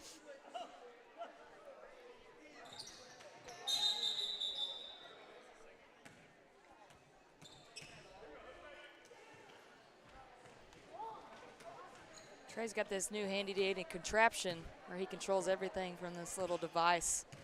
He just pushes a button. It's pretty cool. Yeah, I've been amazed by it. I've just been watching it. It's pretty neat. It's one of them things that I picked up from that other group, and I figured out how to make it run, and it kind of helps keep me on track. Ball's out of bounds on the Wildcats. It's going to stay right here. Does it have jersey numbers on there? Oh no, I thought that was pictures of little jerseys. I see +3, +2, points, +1. yeah. That's pretty cool. Getting big time over here. Still have a mess of wires going on around me.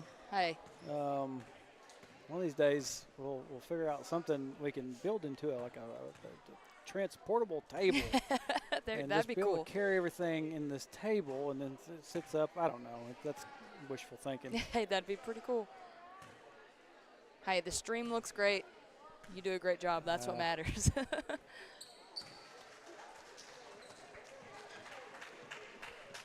Second shot was good for the Lady Antlers at the line.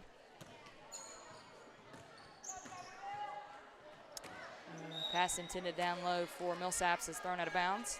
It's going to go back to the Lady Antlers.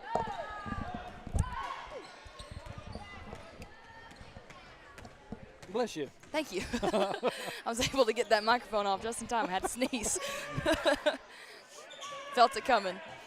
We got in here to this gym this afternoon, and it's like you know how our floor looks at home, that in the new gym. Yeah. This is a lot like how our old gym's floor was. Yeah. It's like a very thick coat of varnish. Yes. And, I mean, you could smell it. And the kids some of these kids that are just kind of coming into this type of place for the first time, they're just like, what's that smell? And it's like, it's floor varnish. Yeah. That's why the court's so shiny. Yep. They're not used to it. Yeah. So.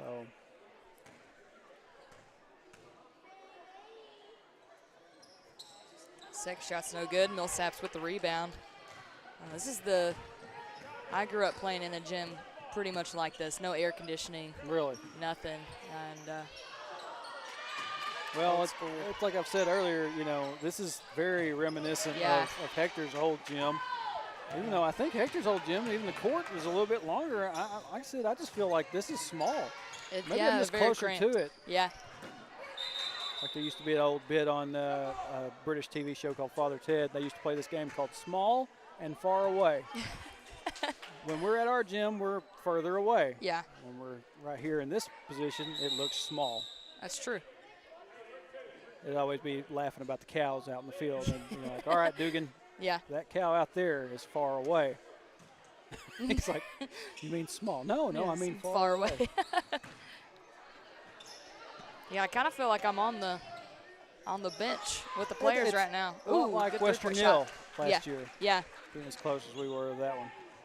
That was a fun one to be close to. That one got heated. Oh, Lord, I am losing track of what I'm doing. I'm running my mouth. I'm distracting you. Deere has managed to score 4 points, and I didn't even account for it. There it is. Lydia Baker drives it in, gets the 2-point shot. And they've been waiting for that one.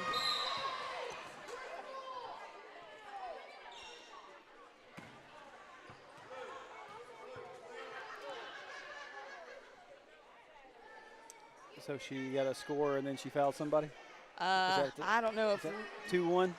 Yeah, Lydia. She's Lydia. got the foul whistled on her afterwards. I was watching her mom across the court after she made it.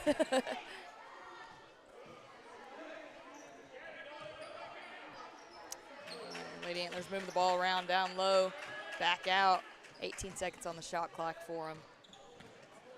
3-point shot. She's the one, she hit a three a second ago. It's pretty deep too. Almost got that one to fall out of bounds. It's gonna stay here, I guess, with the Lady Antlers. So why is it that they decided that Antlers needed to be, I think we discussed this last year, and I feel like it would be much better off to call the boys team the Bucks and call the girls team the Does. The Does. That's true. It just makes too much sense instead of the Antlers. having to say Lady Antlers. It's a mouthful. Yeah.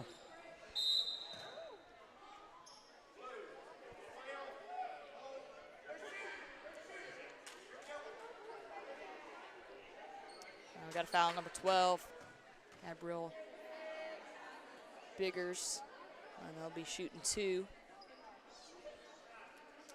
Under a minute now in the game. Yep. If you don't get these free throws done quickly, we'll end the game on these free throws. First one's good. She'll have one more.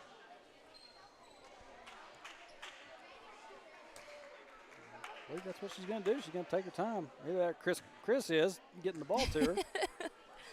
Hurry up, Kelly. Second shot's no good. It's going to stay here. Oh, nope. Danielle Kane comes up with that jump ball. And we'll probably run out the last few seconds here on an inbounds.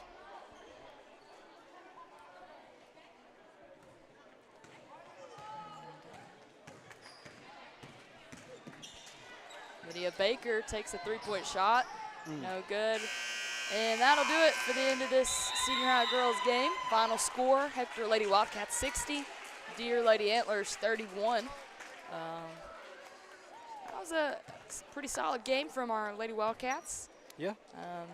I've seen lots of improvement in some girls that didn't get a lot of playing time last year. I believe that's their first win. Is this their first win? Yeah, I think they got beat at Booneville. Like I said, I was not there, so I don't fully know. Okay. But I believe that's the situation. But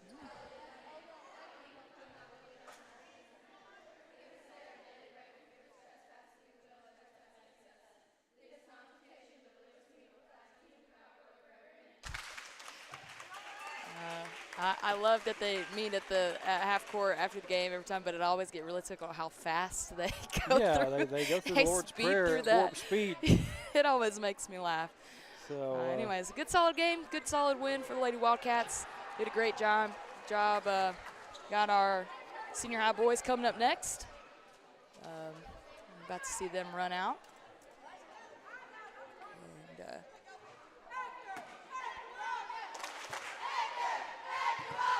And there they are.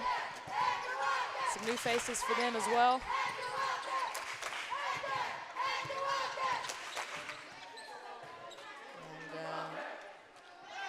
And they'll start in about 7 minutes is when that game will start. So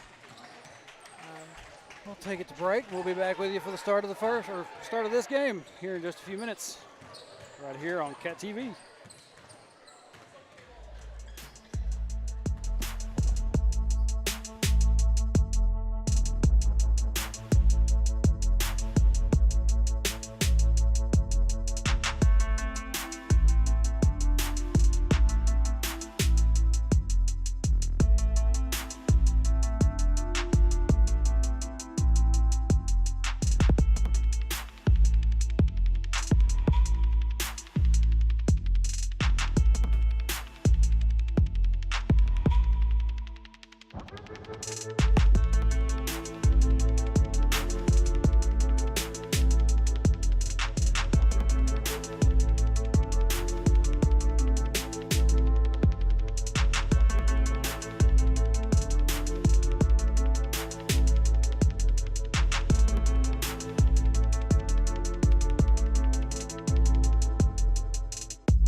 Welcome back to Deer for our final game of the evening. Be the Hector WIldcat senior boys squad with facing off against the Deer Antlers.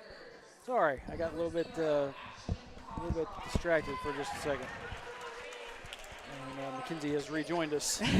She had went off to the concession stand and just made it back. They had that confusingly set up there. All right, starting lineup for Hector WIldcats. Number 0, Ashton Callhorn. Number 1, Jacob Campbell. Number 5, Hunter Kaufman.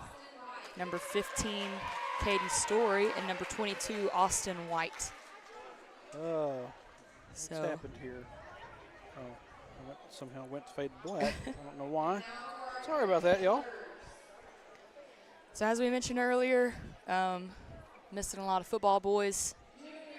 And we got some new faces from junior high and some just new faces overall.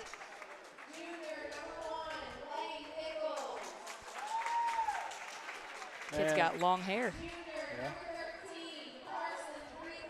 I think his is longer than mine right now. And there's our first mullet I've seen. The glorious mullet. We had a mullet of the game last year. Yeah, mullet of the game. Had to mull it over a little bit. That's an old joke, but it's still a good one. Well, yeah, Corey Story's just pointing out Drake Cook down here with his mullet. Yeah, and, Drake's got a pretty good mullet right now. Drake's got himself a good one too. We got some.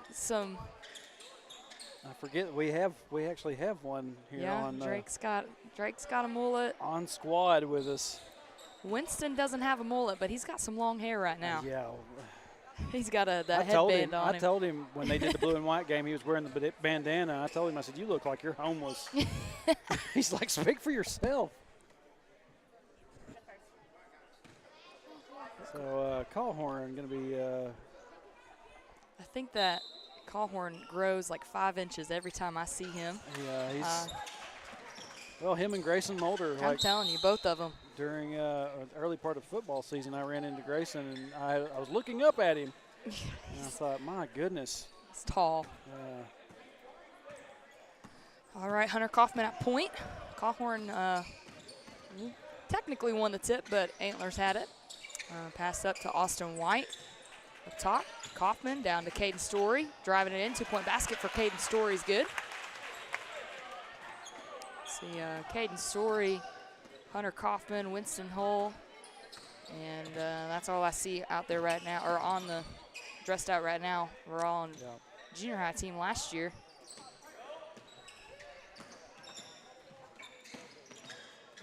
Antlers moving it around. Up top to the high post, drive it in. Callhorn's there. And they're going to get called for a 3-second in the lane. Turnover, Wildcat basketball.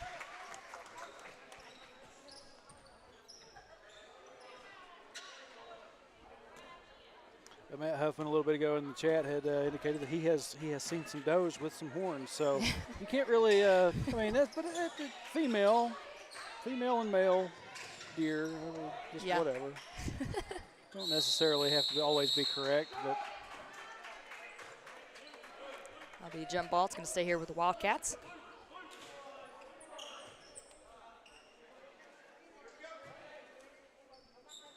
Passed in to Callhorn. Couldn't get it to fall. It's a good pass. Hunter Kaufman with the rebound. Jacob Campbell. Ooh, gets tripped up. Fouled. It's going to be foul number 20. His first, team first. It's going to stay here with the Wildcats. Kaufman is going to inbound it underneath their own basket. Caden Story in the corner, drives it in. Under the legs of defenders, going to stay here with the Wildcats. Kaufman again on the inbound, 27 seconds on the shot clock. Kaufman to Callhorn, couldn't get the shot to fall, gets his own rebound, puts it back up for 2. 2-point basket for Ashton Callhorn is good.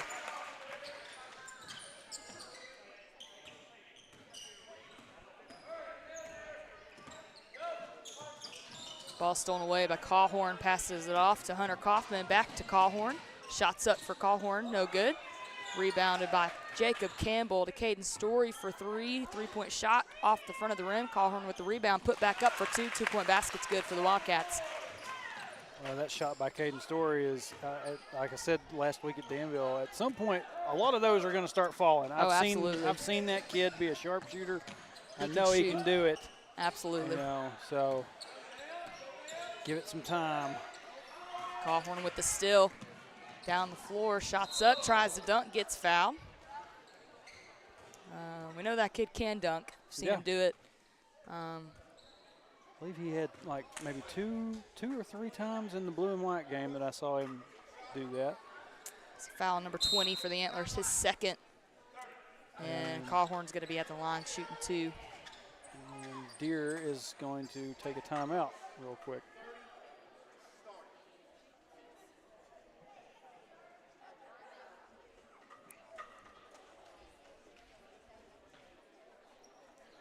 A 6-0 start for boys here tonight. Pretty solid looks. With Cawhorn about to go to the line, as we said. Yeah.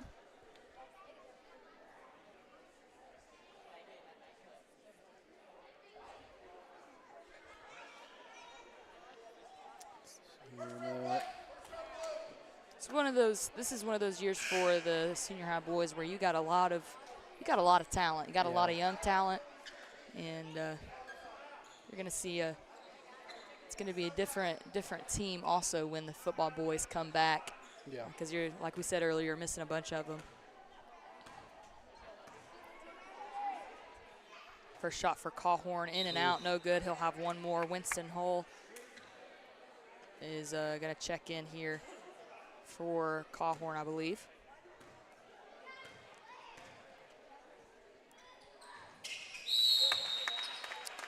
And he does.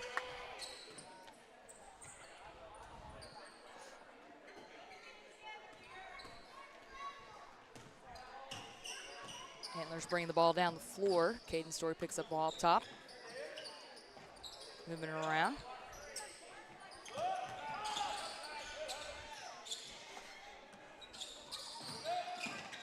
Antlers try to drive it in. Nothing there. 16 seconds on the shot clock. Good defense. White on defense there. Passed out.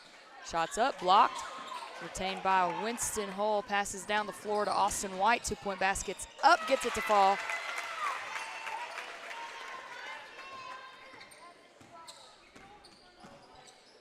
Point basket there for Austin White for the Wildcats.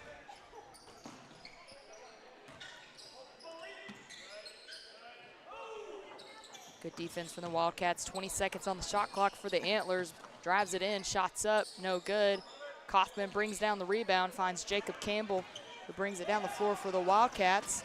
Shots up for Jacob Campbell, and it's good.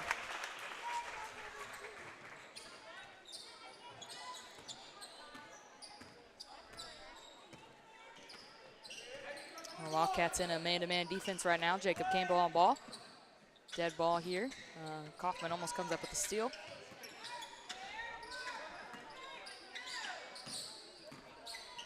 I believe this will be the senior boys' first game since last week at Danville. Didn't play at Boonville because Boonville's football team's also in playoffs. Okay. And so neither team had the full lineup, so they just decided to cancel that one. We had a ball tipped out of bounds by the Wildcats there. Good look for Winston down low. Good look for, I think that was Austin White. He took the three, couldn't get it to fall. And Cawhorn's going to check back into the game for White.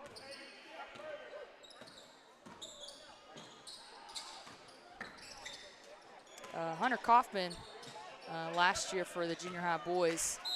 A lot of valuable minutes, obviously, but what he was good at was taking the charges. Yeah, major charge magnet. He took a couple. Where was that? Mansfield, where he took those really big ones. Mansfield early on in the season took some really tough ones. Yes. I mean, just as the season went, just kept on. Yeah. Clark stuck at 3:57.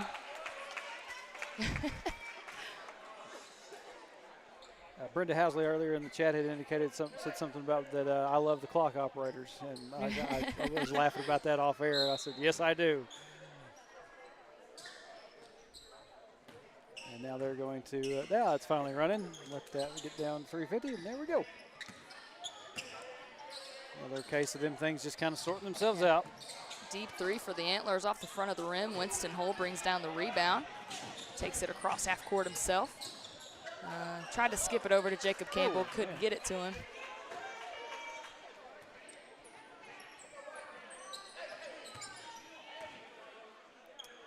It's going to be Antlers basketball. Ooh, Hunter Kaufman comes out of nowhere with the steal by himself. 2-point basket for Hunter Kaufman. He caught him sleeping there. Yeah, that tier player just stood there like, oh my like Lord. A what? deer in headlights. Yeah, pretty much. That's no better way to put it than that. Antlers trying to move it around to the high post, back up top. Looking for something. Kaufman's there. 10 seconds on the shot clock for the Antlers. Trying to find something. Wildcats doing a good job shutting down the defense. Shots up. And they get their first points of the night. 2-point basket's good for the Antlers. Hunter Kaufman on point, bring the ball across half court to Caden Story. Winston Hull back to Jacob Campbell. Ball stolen away by the Antlers. 2-point shots up, and it's good. Do we call him Fabio because of his hair and the fact that we don't have a roster? His hair's flowing in the wind, pretty much is. like it, so. Majestic horse's mane. Another steal there by the Antlers. I've never understood why they make girls put their hair up, but when guys have long hair, they don't make them put it up. I never noticed. That never made sense to me. And I really had not ever picked Ooh, up wow. on that. 3-point shot for the Antlers. And they've got 7 unanswered points really quick. Caden Story, loose ball, out of bounds.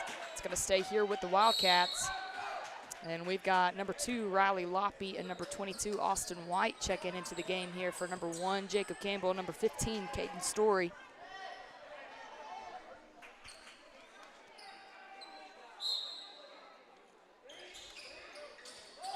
Passed into Cawhorn, shots up, 2-point basket is good for Ashton Cawhorn.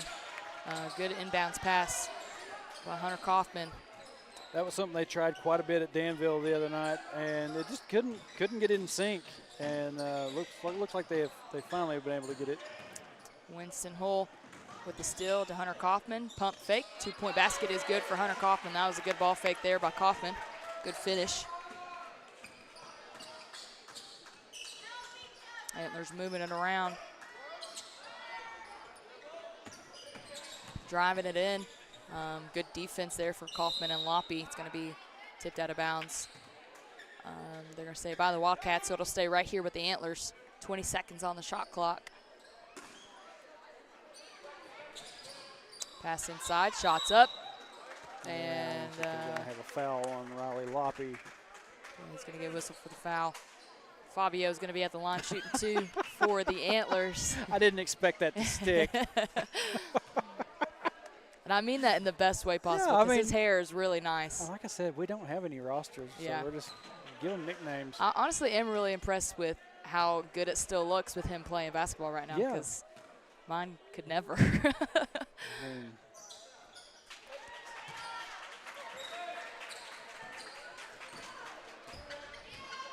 Second shot was good.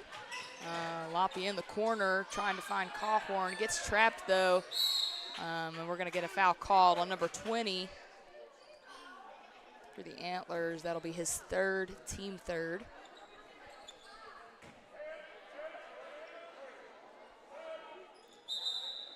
And we got Campbell and Story checking back into the game for Kaufman and Loppy here.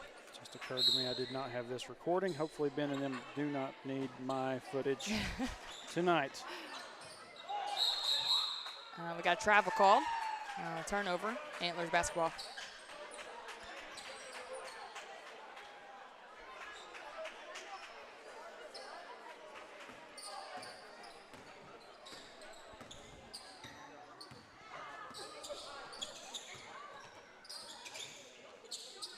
Antlers moving it around, looking for something. Skip pass. Austin White's there to pick up the ball. 18 seconds on the shot clock. Caden Story on ball up top. Antlers moving it around. Deep three, shots up off the backboard, no good. Caden Story brings down the rebound. He's going to control it for the Wildcats. Like a 6-second difference between shot clock and game clock. Winston Hull throws up three, can't get it to fall. Antlers with the rebound, going the other way. No shot clock now.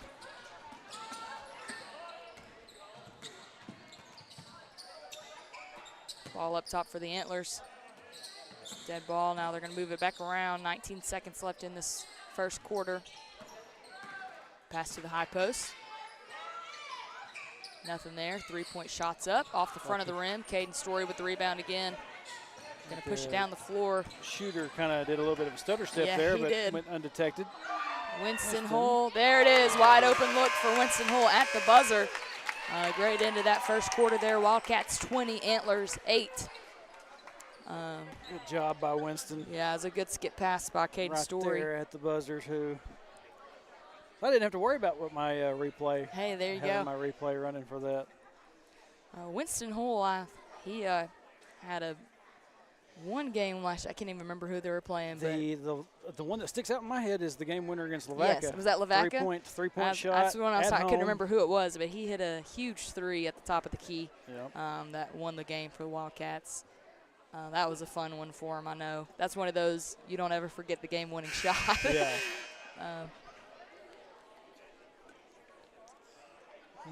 Bump over here and take a look at the chat. Not much seems to be going on. Shane Hill is talking about the fact that I used the phrase "old Wildcat Gym." He says Walt Davis has entered the chat. Brittany Knowles says it's the type of gym we played in. Yeah, that's exactly right. I think your dad told me, Brittany, that y'all actually came up here and played a game a few years ago before you were done playing. I had to tell him I just don't recall that. This is my first time ever being here. Started second quarter here. Wildcats going to have the ball. Hull finds Cawhorn in the middle of the key. 2-point basket is good for Ashton Cawhorn. And we know he was a key player for this Wildcat team last year. That first game in regionals. Yeah, against Greenland. Yeah, Greenland. He had, what was it, 7 threes that night? I don't He had a remember bunch. how many, but he dominated that game. Just a second ago, we had Jacob Campbell with a steal and 2-point finish for the Wildcats. Good read from him. Antlers are going to take a timeout. This Wildcat team last year lost. They lost Noah Stanek, Landon Kaufman, Drake Riley. Am I missing anybody? There weren't just a whole lot of senior boys. I do recall that. If I am missing someone, I'm sorry. Those are the only ones I can think of off the top of my head. Well, it's like the other night I was rattling off the girls' names, and I forgot Maddie Riley. I'm just like, my mom actually reminded me of that. She said something about, you didn't mention Maddie Riley the other night. I was like, did I not? Like, oh, man, that's horrible. That's the bad thing about mentioning, calling names when you don't have something right in front of you. You're always going to forget somebody. So. Well, then, like I said, the other night at Mineral Springs, I had the flub-ups with calling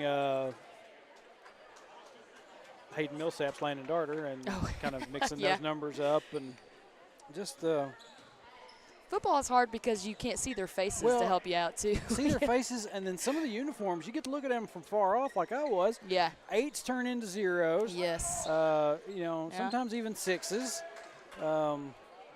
It's kind of tough, and I wear glasses anyway. Most of y'all that know me, I'm not lying. Good defense from Caden Story, comes up with a steal there, bringing the ball across the floor for the Wildcats. Finds Ashton Cawhorn to Winston Hull. He's going to drive it in. Ooh, good Euro step. Oh, gets his own rebound, puts it back up for 2. That was a great move by Hull there. He just kind of stepped right through those defenders. Got his own rebound, put it right back up. Antlers with the ball now, moving it around. Jacob Campbell on ball. Winston Hull picking up his defender up top. Kaufman cutting off the pass. Trap defense. Hunter Kaufman gets his hand on it, forcing the jump ball, and it's going to stay here with the Antlers.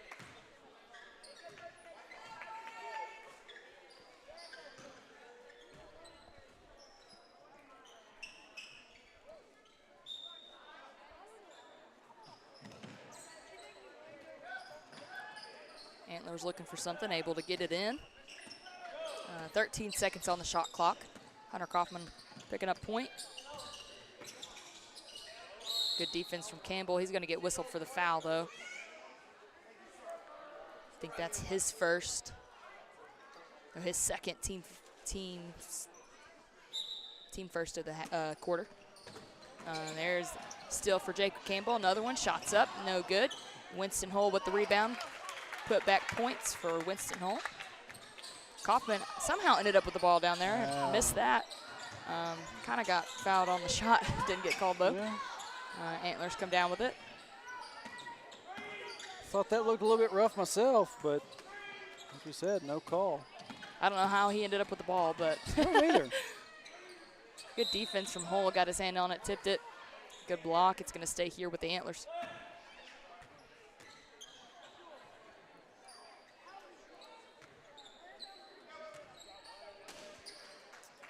Antlers have the ball underneath their own basket here. Looking for something. Passed inside. Foul called. On number 1, Jacob Campbell, his third. Team second. And number 22, Austin White's going to check in for him here. Antlers again underneath their own basket. Pass it in to the post. Pump fake. Passed off. Driving in again. 10 seconds on the shot clock. 3-point shots up. Off the back of the rim. No good. Out of bounds. It's going to be Wildcat basketball.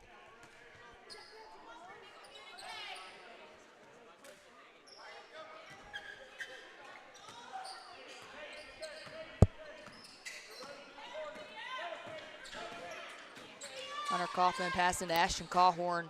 Oh, couldn't get that shot to fall. Austin White with the rebound, no good. Rebounded by the Antlers this time, going the other way. The junior high boys team last year, you got a lot of them out there right now. Made it to the district championship. Fell short in that one, though. But, yeah, Caden Story. Yeah, at Mountainburg, right? Yes, yes. Yeah, that was the marathon day that we did that. Those games at Mountainburg and then went to Western Yale. Yeah. And there was almost a brawl. Yep. Had a Hector alum out there at Western Yale get tossed out. He was sitting over on the Western Yale side. That was interesting. I did not know it was him until I got home and got a message from him. He said, "Hey, that was me." And I was like, "Really?" I didn't realize it was a Hector alum. Yeah, as Caleb Selman. He okay. He graduated 2010, 11, 12, somewhere in that range. At some point. Yeah, I'm just going to rattle those 3 numbers off because I don't remember exactly when. Cawhorn at the line, shooting 2, got fouled. He makes his first. He'll have 1 more. He pulled up a second ago before he got fouled and almost hit a pretty deep 3.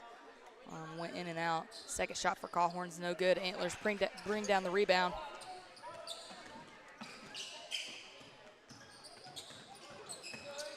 Loppy picking up point on defense. Good defense from Hull there. Brings down the steal. Shots up, no good. Story with the rebound. This time Cawhorn. Shots up for Cawhorn. He gets fouled. And Cawhorn will be at the line shooting 2 for the Wildcats. That was a foul number 0 for the Antlers. His first, team second.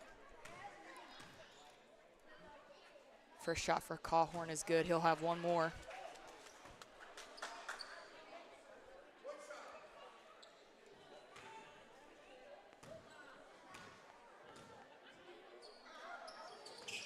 Second shot, can't get it to fall. Antlers with the rebound going the other way.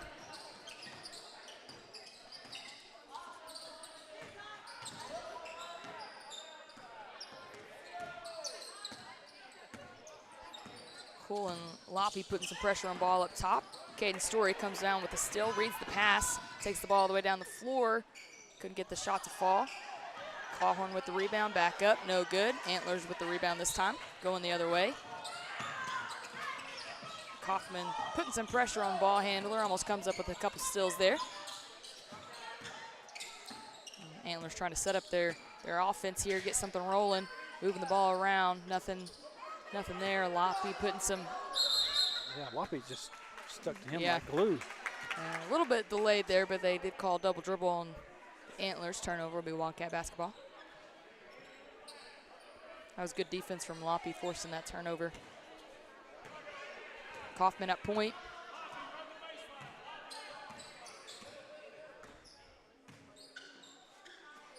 Caden Story for three. Couldn't get it to fall. Rebounded by the Antlers. Oh! I was sitting here, heard somebody from over there on the other side say something about Cawhorn maybe kicked him. And then all of a sudden looked like a Deer player just about walked. But they're going to call Winston for the walk. Delayed reaction whistle. That's all that was. Yes.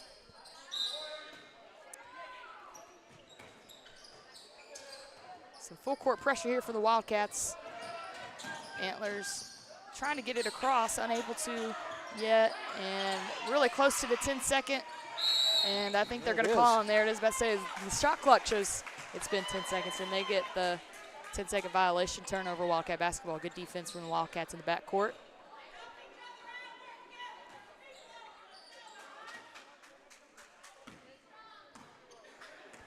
Winston Hull finds Cawhorn up top, driving it in.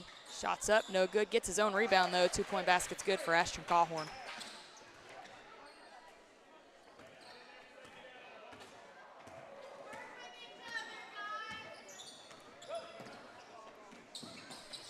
Antlers moving the ball around. Wildcats are there. Pass up top, 20 seconds on the shot clock. Deep three, shots up, no good. Rebounded by Cawhorn. Brings it down, finds Loppe. And Cawhorn's got to be fouled. It's foul number 24 on the Antlers. And I think we're probably getting close to seeing Jimmy Stroud back up out of his seat again, because they did not add that 2 just from a second ago. I don't know. I've just got a feeling. He'll catch it. He will. He will. He's looking at the board right now. Yeah, he's looking at his paper, looking at his board, looking at his paper, looking at his board. Shots up for Hull, no good. Cawhorn with the rebound, tries to put it back up, and he gets fouled. And Cawhorn will be at the line yet again, shooting free throws for the Wildcats. That was a foul on number 13, his first, team fourth. First shot for Cawhorn is good. And Austin White's going to check back into the game here for Loppe. Hold up. 33. It's supposed to be 33, not 31. Second shot for Cawhorn is good. And we got another foul called on White, 0. It's going to be his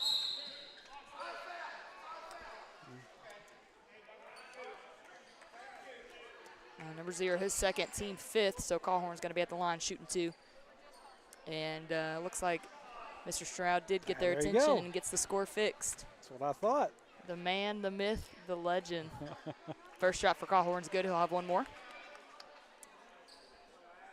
I would imagine doing that kind of thing up there, running clock and scorekeeping, that'd be a lot like doing some of the filming and stuff. You get paying attention to the game. Yes. You lose track of what's going on sometimes. And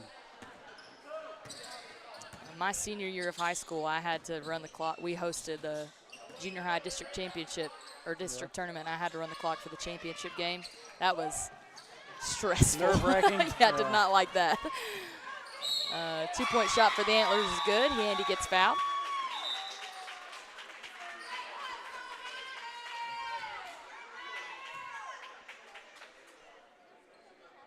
It's like 24, maybe. Hurt his head. Something. It was a foul on number 15, Caden Story, his first, team 3rd. Antlers will be at the line shooting and 1 here.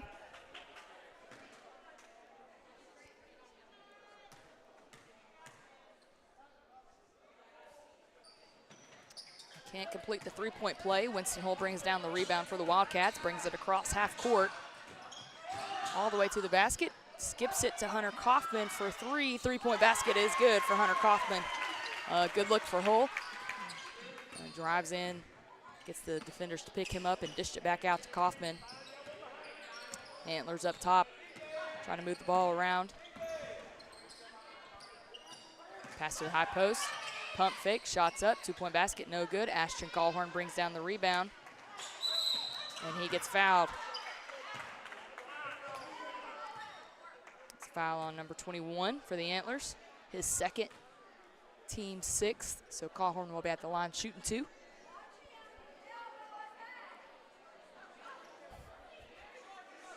I don't think he's elbowing anybody, ma'am. He's just a tall, gangly kid. Lots of elbows and knees going on there. First shot for Callhorn's good. And he'll have one more. Earlier when they were talking about him kicking, he wasn't kicking anybody. He's sticking his foot up to deflect the pass. Second shot's good for Callhorn. Antlers ball.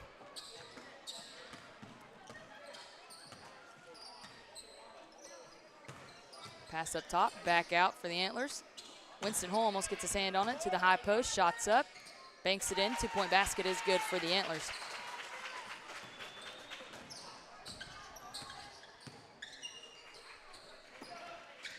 Good pass inside to Callhorn by Story. Couldn't get the shot to fall. Callhorn gets his own rebound, puts it back up for 2. Antlers ball, pushing it down the floor here. The clock is stuck at, there it goes. It was stuck. Pass inside, shots up, no good. Ball's tipped. Winston Hull comes down with it, passes it to Caden Story. He's gonna control it for the Wildcats across half court. Finds Winston Hull. Pump fake, pass to Callhorn, shots up, no good. Antlers with the rebound, that was a good look by Hull. Good look by Callhorn too, couldn't get it to fall though. Skip pass by the Antlers, moving it around, looking for something. Pump fake to the high post, blocked by Callhorn. Antlers with the rebound, back up, blocked again by Callhorn. Goodness gracious, I wonder if I got any of that. 2 in a row, right swap there. party, there it is. Rapid succession. There's the second one. We have number 20, Braxton rushing, and number 2, Riley Loppy checking back into the game here. Now the clock is just gonna, well, ran down to 21 seconds and then stopped. Pass down low, shots up, good, and he's fouled. It's gonna be foul number 22, Austin White. It's his first, team 4th. Number 21 is gonna be at the line shooting and 1 for the Antlers. 3-point plays, no good. Rebounded by the Antlers. Back out, moving it around. Just 14 seconds left to go in the half. Shots up, rebounded by Kaufman, pushing the ball down the floor. Ooh, good pump fake, tries to get the shot to fall. Can't get it. Antlers with the rebound. And that's gonna do it for the first half. Hector Wildcats with a pretty hefty lead, 43 over the Deer Antlers, 14. Pretty solid first half for the Wildcats. They've done it all, great defense. You just saw a second ago those 2 swats back in a row by Callhorn, and he's been all over the floor. Lots of rebounds, lots of free throws. Lots of points. Lots of points. I don't know, like we said, we don't have a... No way to, we don't have any kind of numbers on him as how many he actually has, but looks like they're about to do like a drawing, but we're just under 8 minutes. We're going to kick it out to halftime break. We'll be back with the second half in just a little while.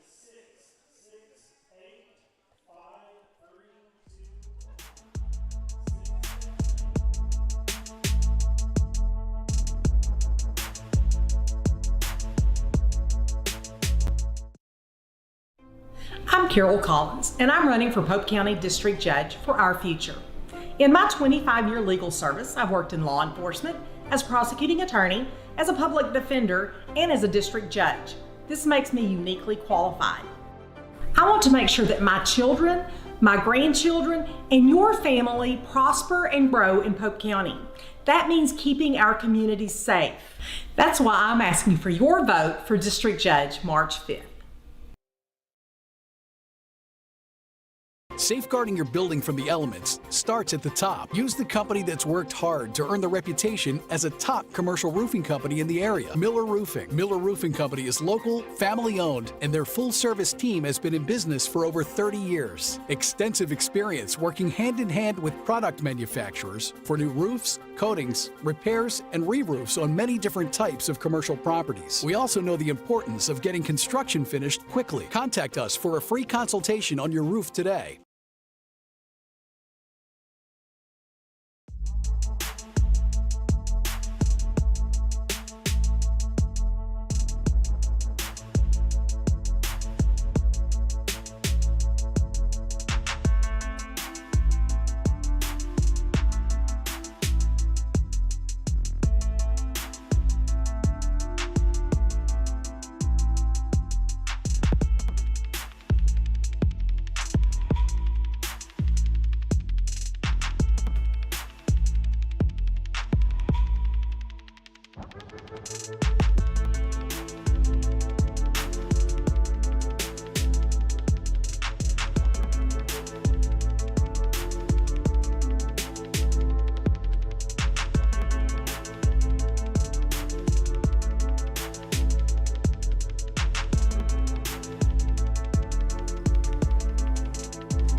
By that extension cord, and I could hear like a little, and I was like, what is that?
All right, everybody, welcome back to our last game of the evening.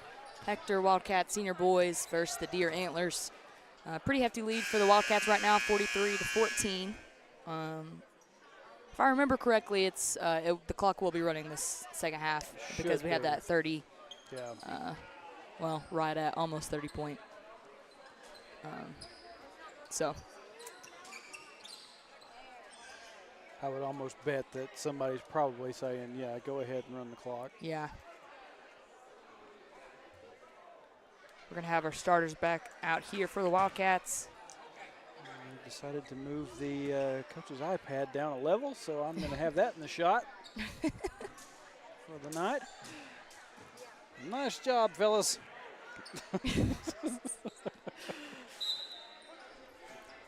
All right, Antlers are going to have the ball to start off the second half. Austin White almost comes up with the steal. Antlers moving it around. Kaufman tips it away. Stays here with the Antlers. Shots up. 2-point basket is good for the Antlers. Yeah, this little this little screen of the iPad, it's like Inception. That's funny. Kaufman down to Cawhorn. 2-point basket. No good. Gets his own rebound. Puts it right back up for 2. I wonder how many putback points Cawhorn has had tonight. Lots of them. Several. Yeah. Lots of them.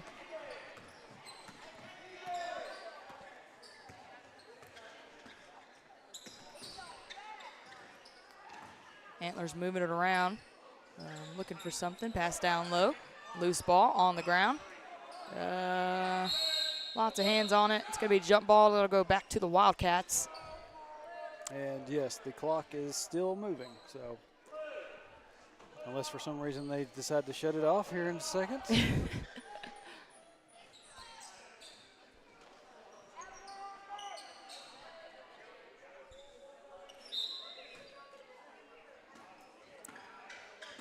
Kaufman's going to control it for the Wildcats. Finds Campbell on the wing, moving it around. Back to Story up top, to Kaufman, to White up top, down to Cawhorn, to Story for 3. 3-point shots up. No good. He's going to get called for the travel, though, before he even got the shot off. It's going to be Antlers ball. Clock is still running, so maybe that'll be, maybe it wasn't a.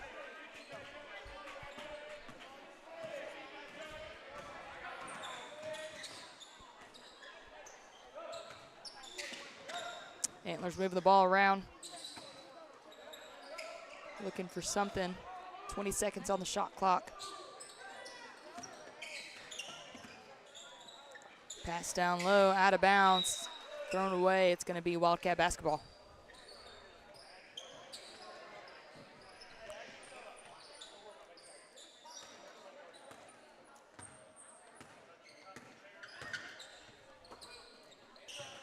Campbell in the corner, down to Cawhorn. Shots up for Cawhorn, no good. Antlers bring down the rebound. Going the other way.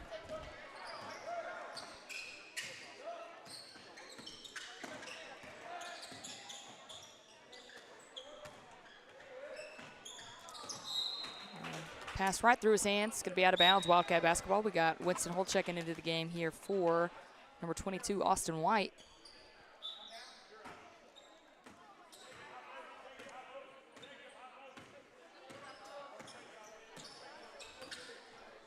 Kaufman to Campbell. 2-point shots up for Campbell, and it's good.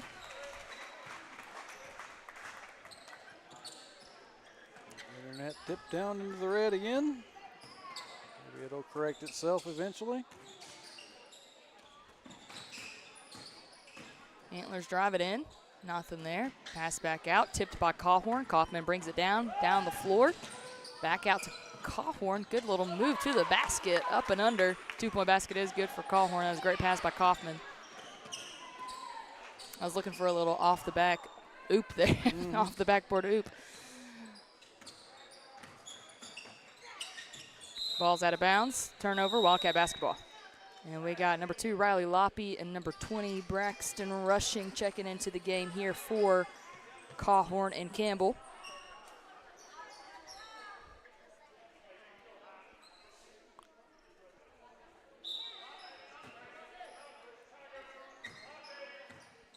Kids are going to have to be careful with that iPad. I'm sitting there watching that tripod. It's making me nervous. Tripod part just kind of flop around there a little bit with it on there, and it's like, don't let it fall. I've had a camera fall before, right? Not a fun feeling. No.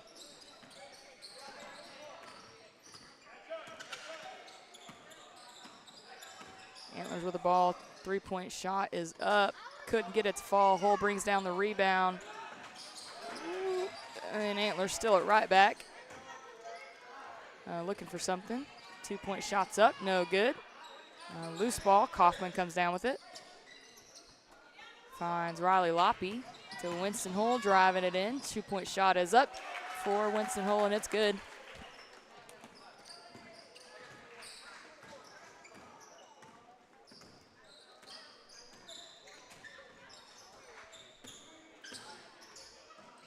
Antlers moving it around. Down low. Nothing there. Looking to pass it back out. 19 seconds on the shot clock. Driving it in. Back out. Caden Storrs there. Pick up the ball. Comes up with a steal to Riley Loppy to Kaufman, who's going to control it for the Wildcats. Braxton rushing to Riley Loppy. Back to Rushing, who's going to take the 3-point shot himself off the front of the rim. Good shot. Caden Story with the rebound, out of bounds. And we got number 33, Mark Tarzan, checking in for the Wildcats. I was about to say Tarzan. Sure enough, it is. I had not heard his last name used. I had to go double check and make sure I was going to pronounce it right because I didn't want to sound silly by calling. So he is a exchange student from Spain. Yeah. So I knew that part. But it's like now all I can think about is Ray Tarzan. Stevens, get Tarzan. Oh, man. Show you how old I am. 2-point shot there for the Antlers was good. Now I'm going to have that image in my head. There you go.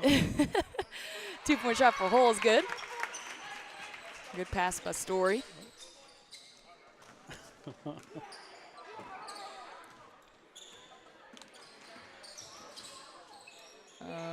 Antlers shots up. Mark Tarzan forcing the jump ball. Good defense from him. You have to forgive me. There was a couple points for Deer that I forgot to throw up there.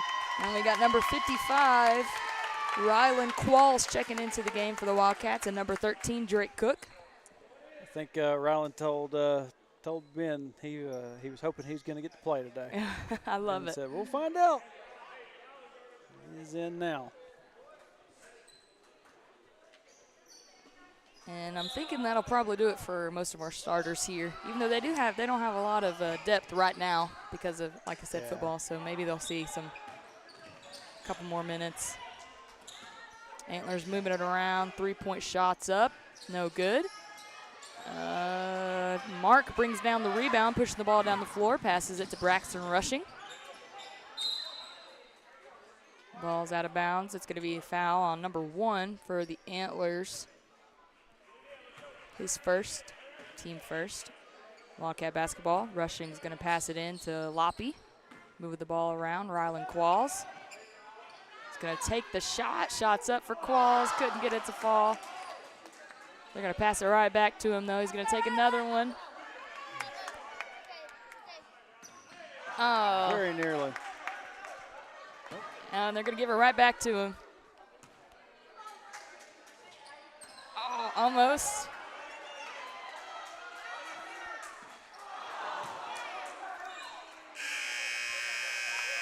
And that's it for the third quarter.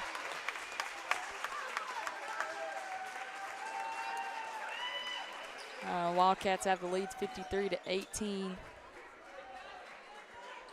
And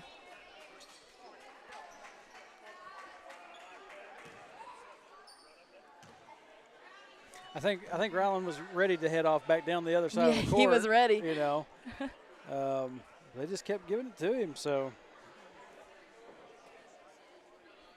they're going to keep giving it to him. Just to go ahead, keep on shooting keep on trying to take the shot. That's right.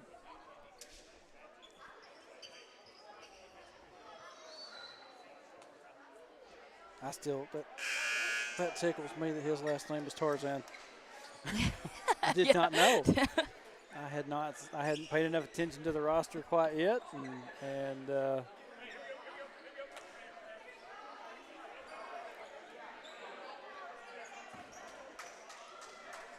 going to be Wildcat ball starting off the fourth quarter here.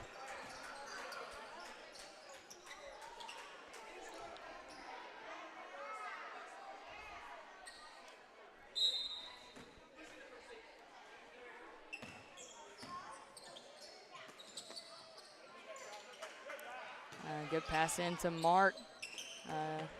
Trying to get it back to Rylan here. Loppy to Drake. Rushing has it in the corner. Shots up for Rushing, no good. Antlers bring down the rebound, going down the other way now.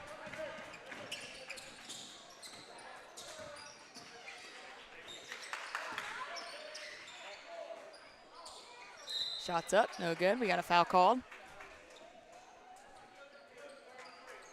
Number 3, Mark Tarzan. It's gonna be his first, team first.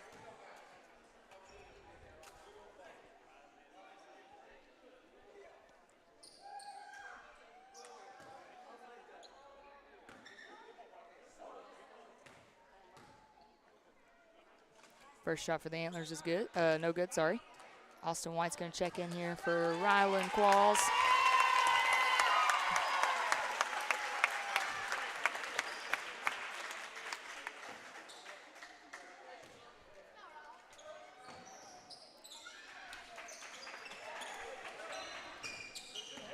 Loppy bring down the floor. Ball down the floor for the Wildcats. Mark Tarzan. Oh, good move to the basket. Couldn't get it to fall. Rebounded by the Antlers.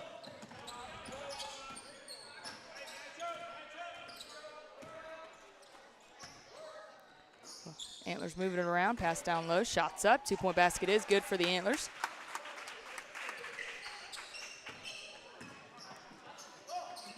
Loppy finds Rushing in the corner for a 3, no good. Tipped out of bounds by the Antlers.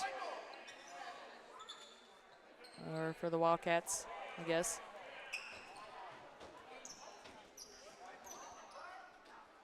Oh, okay, well. Antlers ball. Yeah.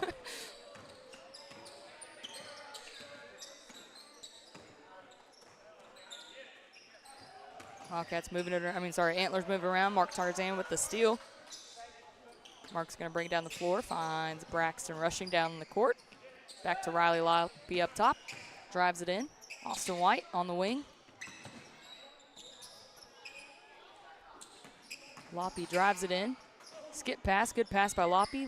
Good drive in by Rushing. 2-point basket is good for Braxton Rushing.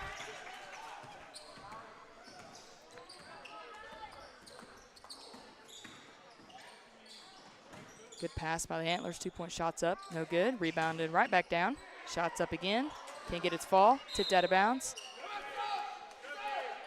It's going to stay there with the Antlers. Rylan Qualls is going to check back into the game here for Drake Cook.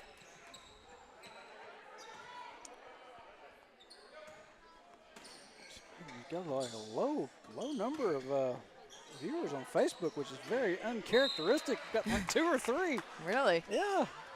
Maybe everybody's over on YouTube. I don't know.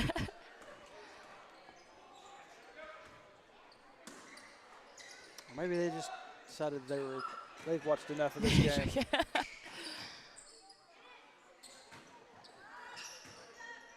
Three-point shot for the Antlers, no good. Antlers bring down the rebound. Moving it around. Tipped out of bounds. It's going to stay here. It's going to go back to the Wildcats. Hull's going to check in for White.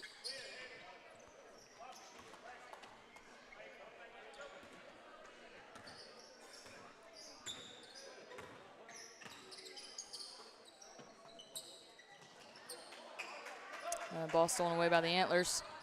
Going the other way now. Stolen right back by Mark. Riley Loppy's going to take it pretty much by himself. 2-point basket is good for Riley Loppy.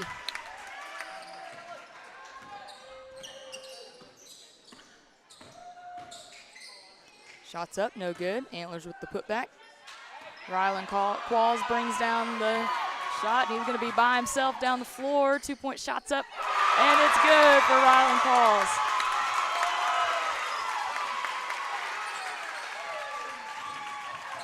Go ahead and give him a replay. Good rebound, good finish for Rylan there.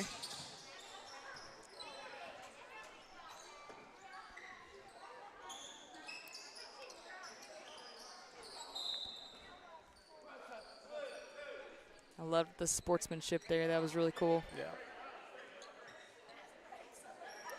And Drake Cook and Caden Story are going to check back in here for Mark and Winston.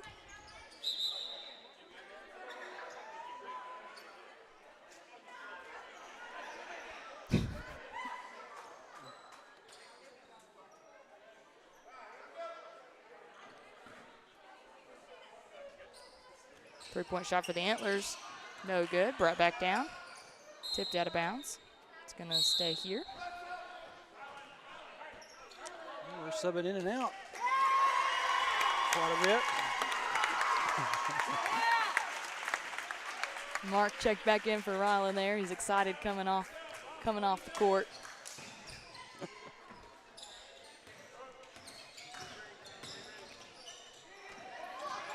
Drake Cook comes up with the steal, tries to pass it off. Antlers still at right back though, passing it around.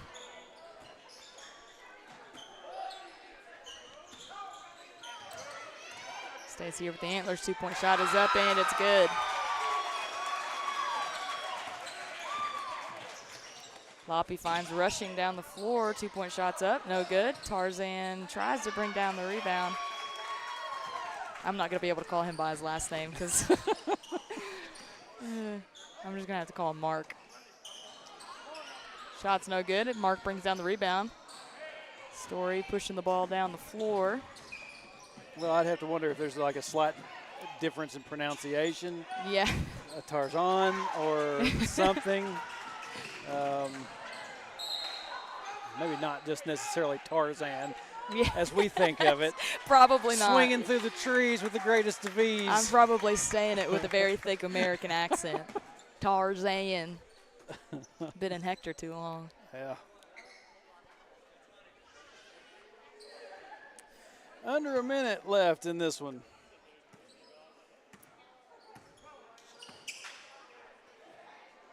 Three-point shot for the Antlers is no good. Bring it back down.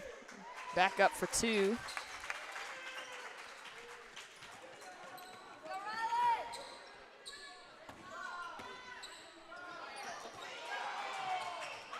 And they give it right back to Ryland, and he's going to drive it in. Two-point shot. Oh, can't get its fall. Gets his own rebound. Another two-point shot made for Ryland Claus.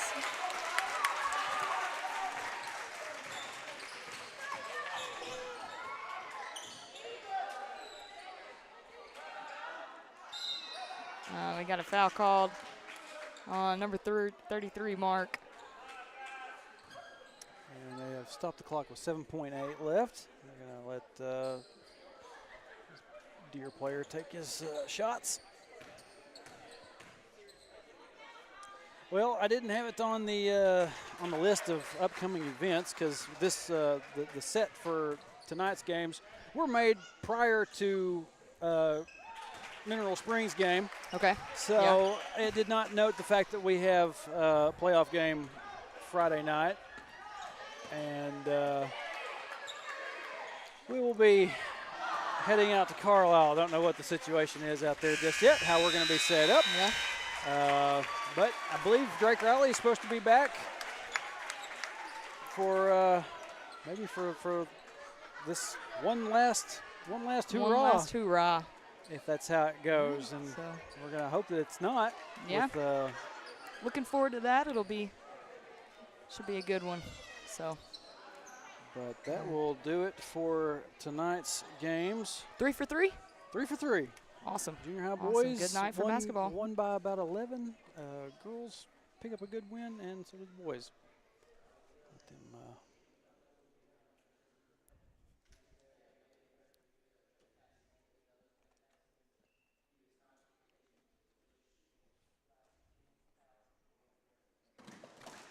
They didn't speed through that one quite as my fast. Lord.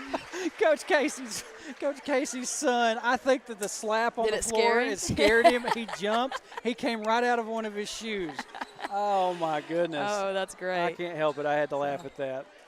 Anyway, All been a right. good night. Good to have Mackenzie Bland back for basketball, and we're ready. I've been ready to have another voice. Been hoping I'd get another voice at this. Yeah, I'll So be here when I can. So. yeah. I know that she's going to have herself a trip in December. I don't know how many games that will cover. Maybe not a whole lot. Maybe not. Just 2 weeks and we'll be able to be gone, so maybe not too many. But well, I think with that, we're going to call it a night. Going to wrap this up. I'm going to get everything packed up and get on out of here. Back to Hector. Like I said, Thursday night we got more basketball coming up. It's Hector and Two Rivers. First home game, correct? First home games, yes. And I'm not entirely sure. I'm thinking the senior boys are still going to be not playing that one. Maybe I'm not sure. I have to look at my schedule, and I don't have it in front of me right now, so I'm not even going to go any further than that. Good night, everybody, and until we see you next time, go Cats.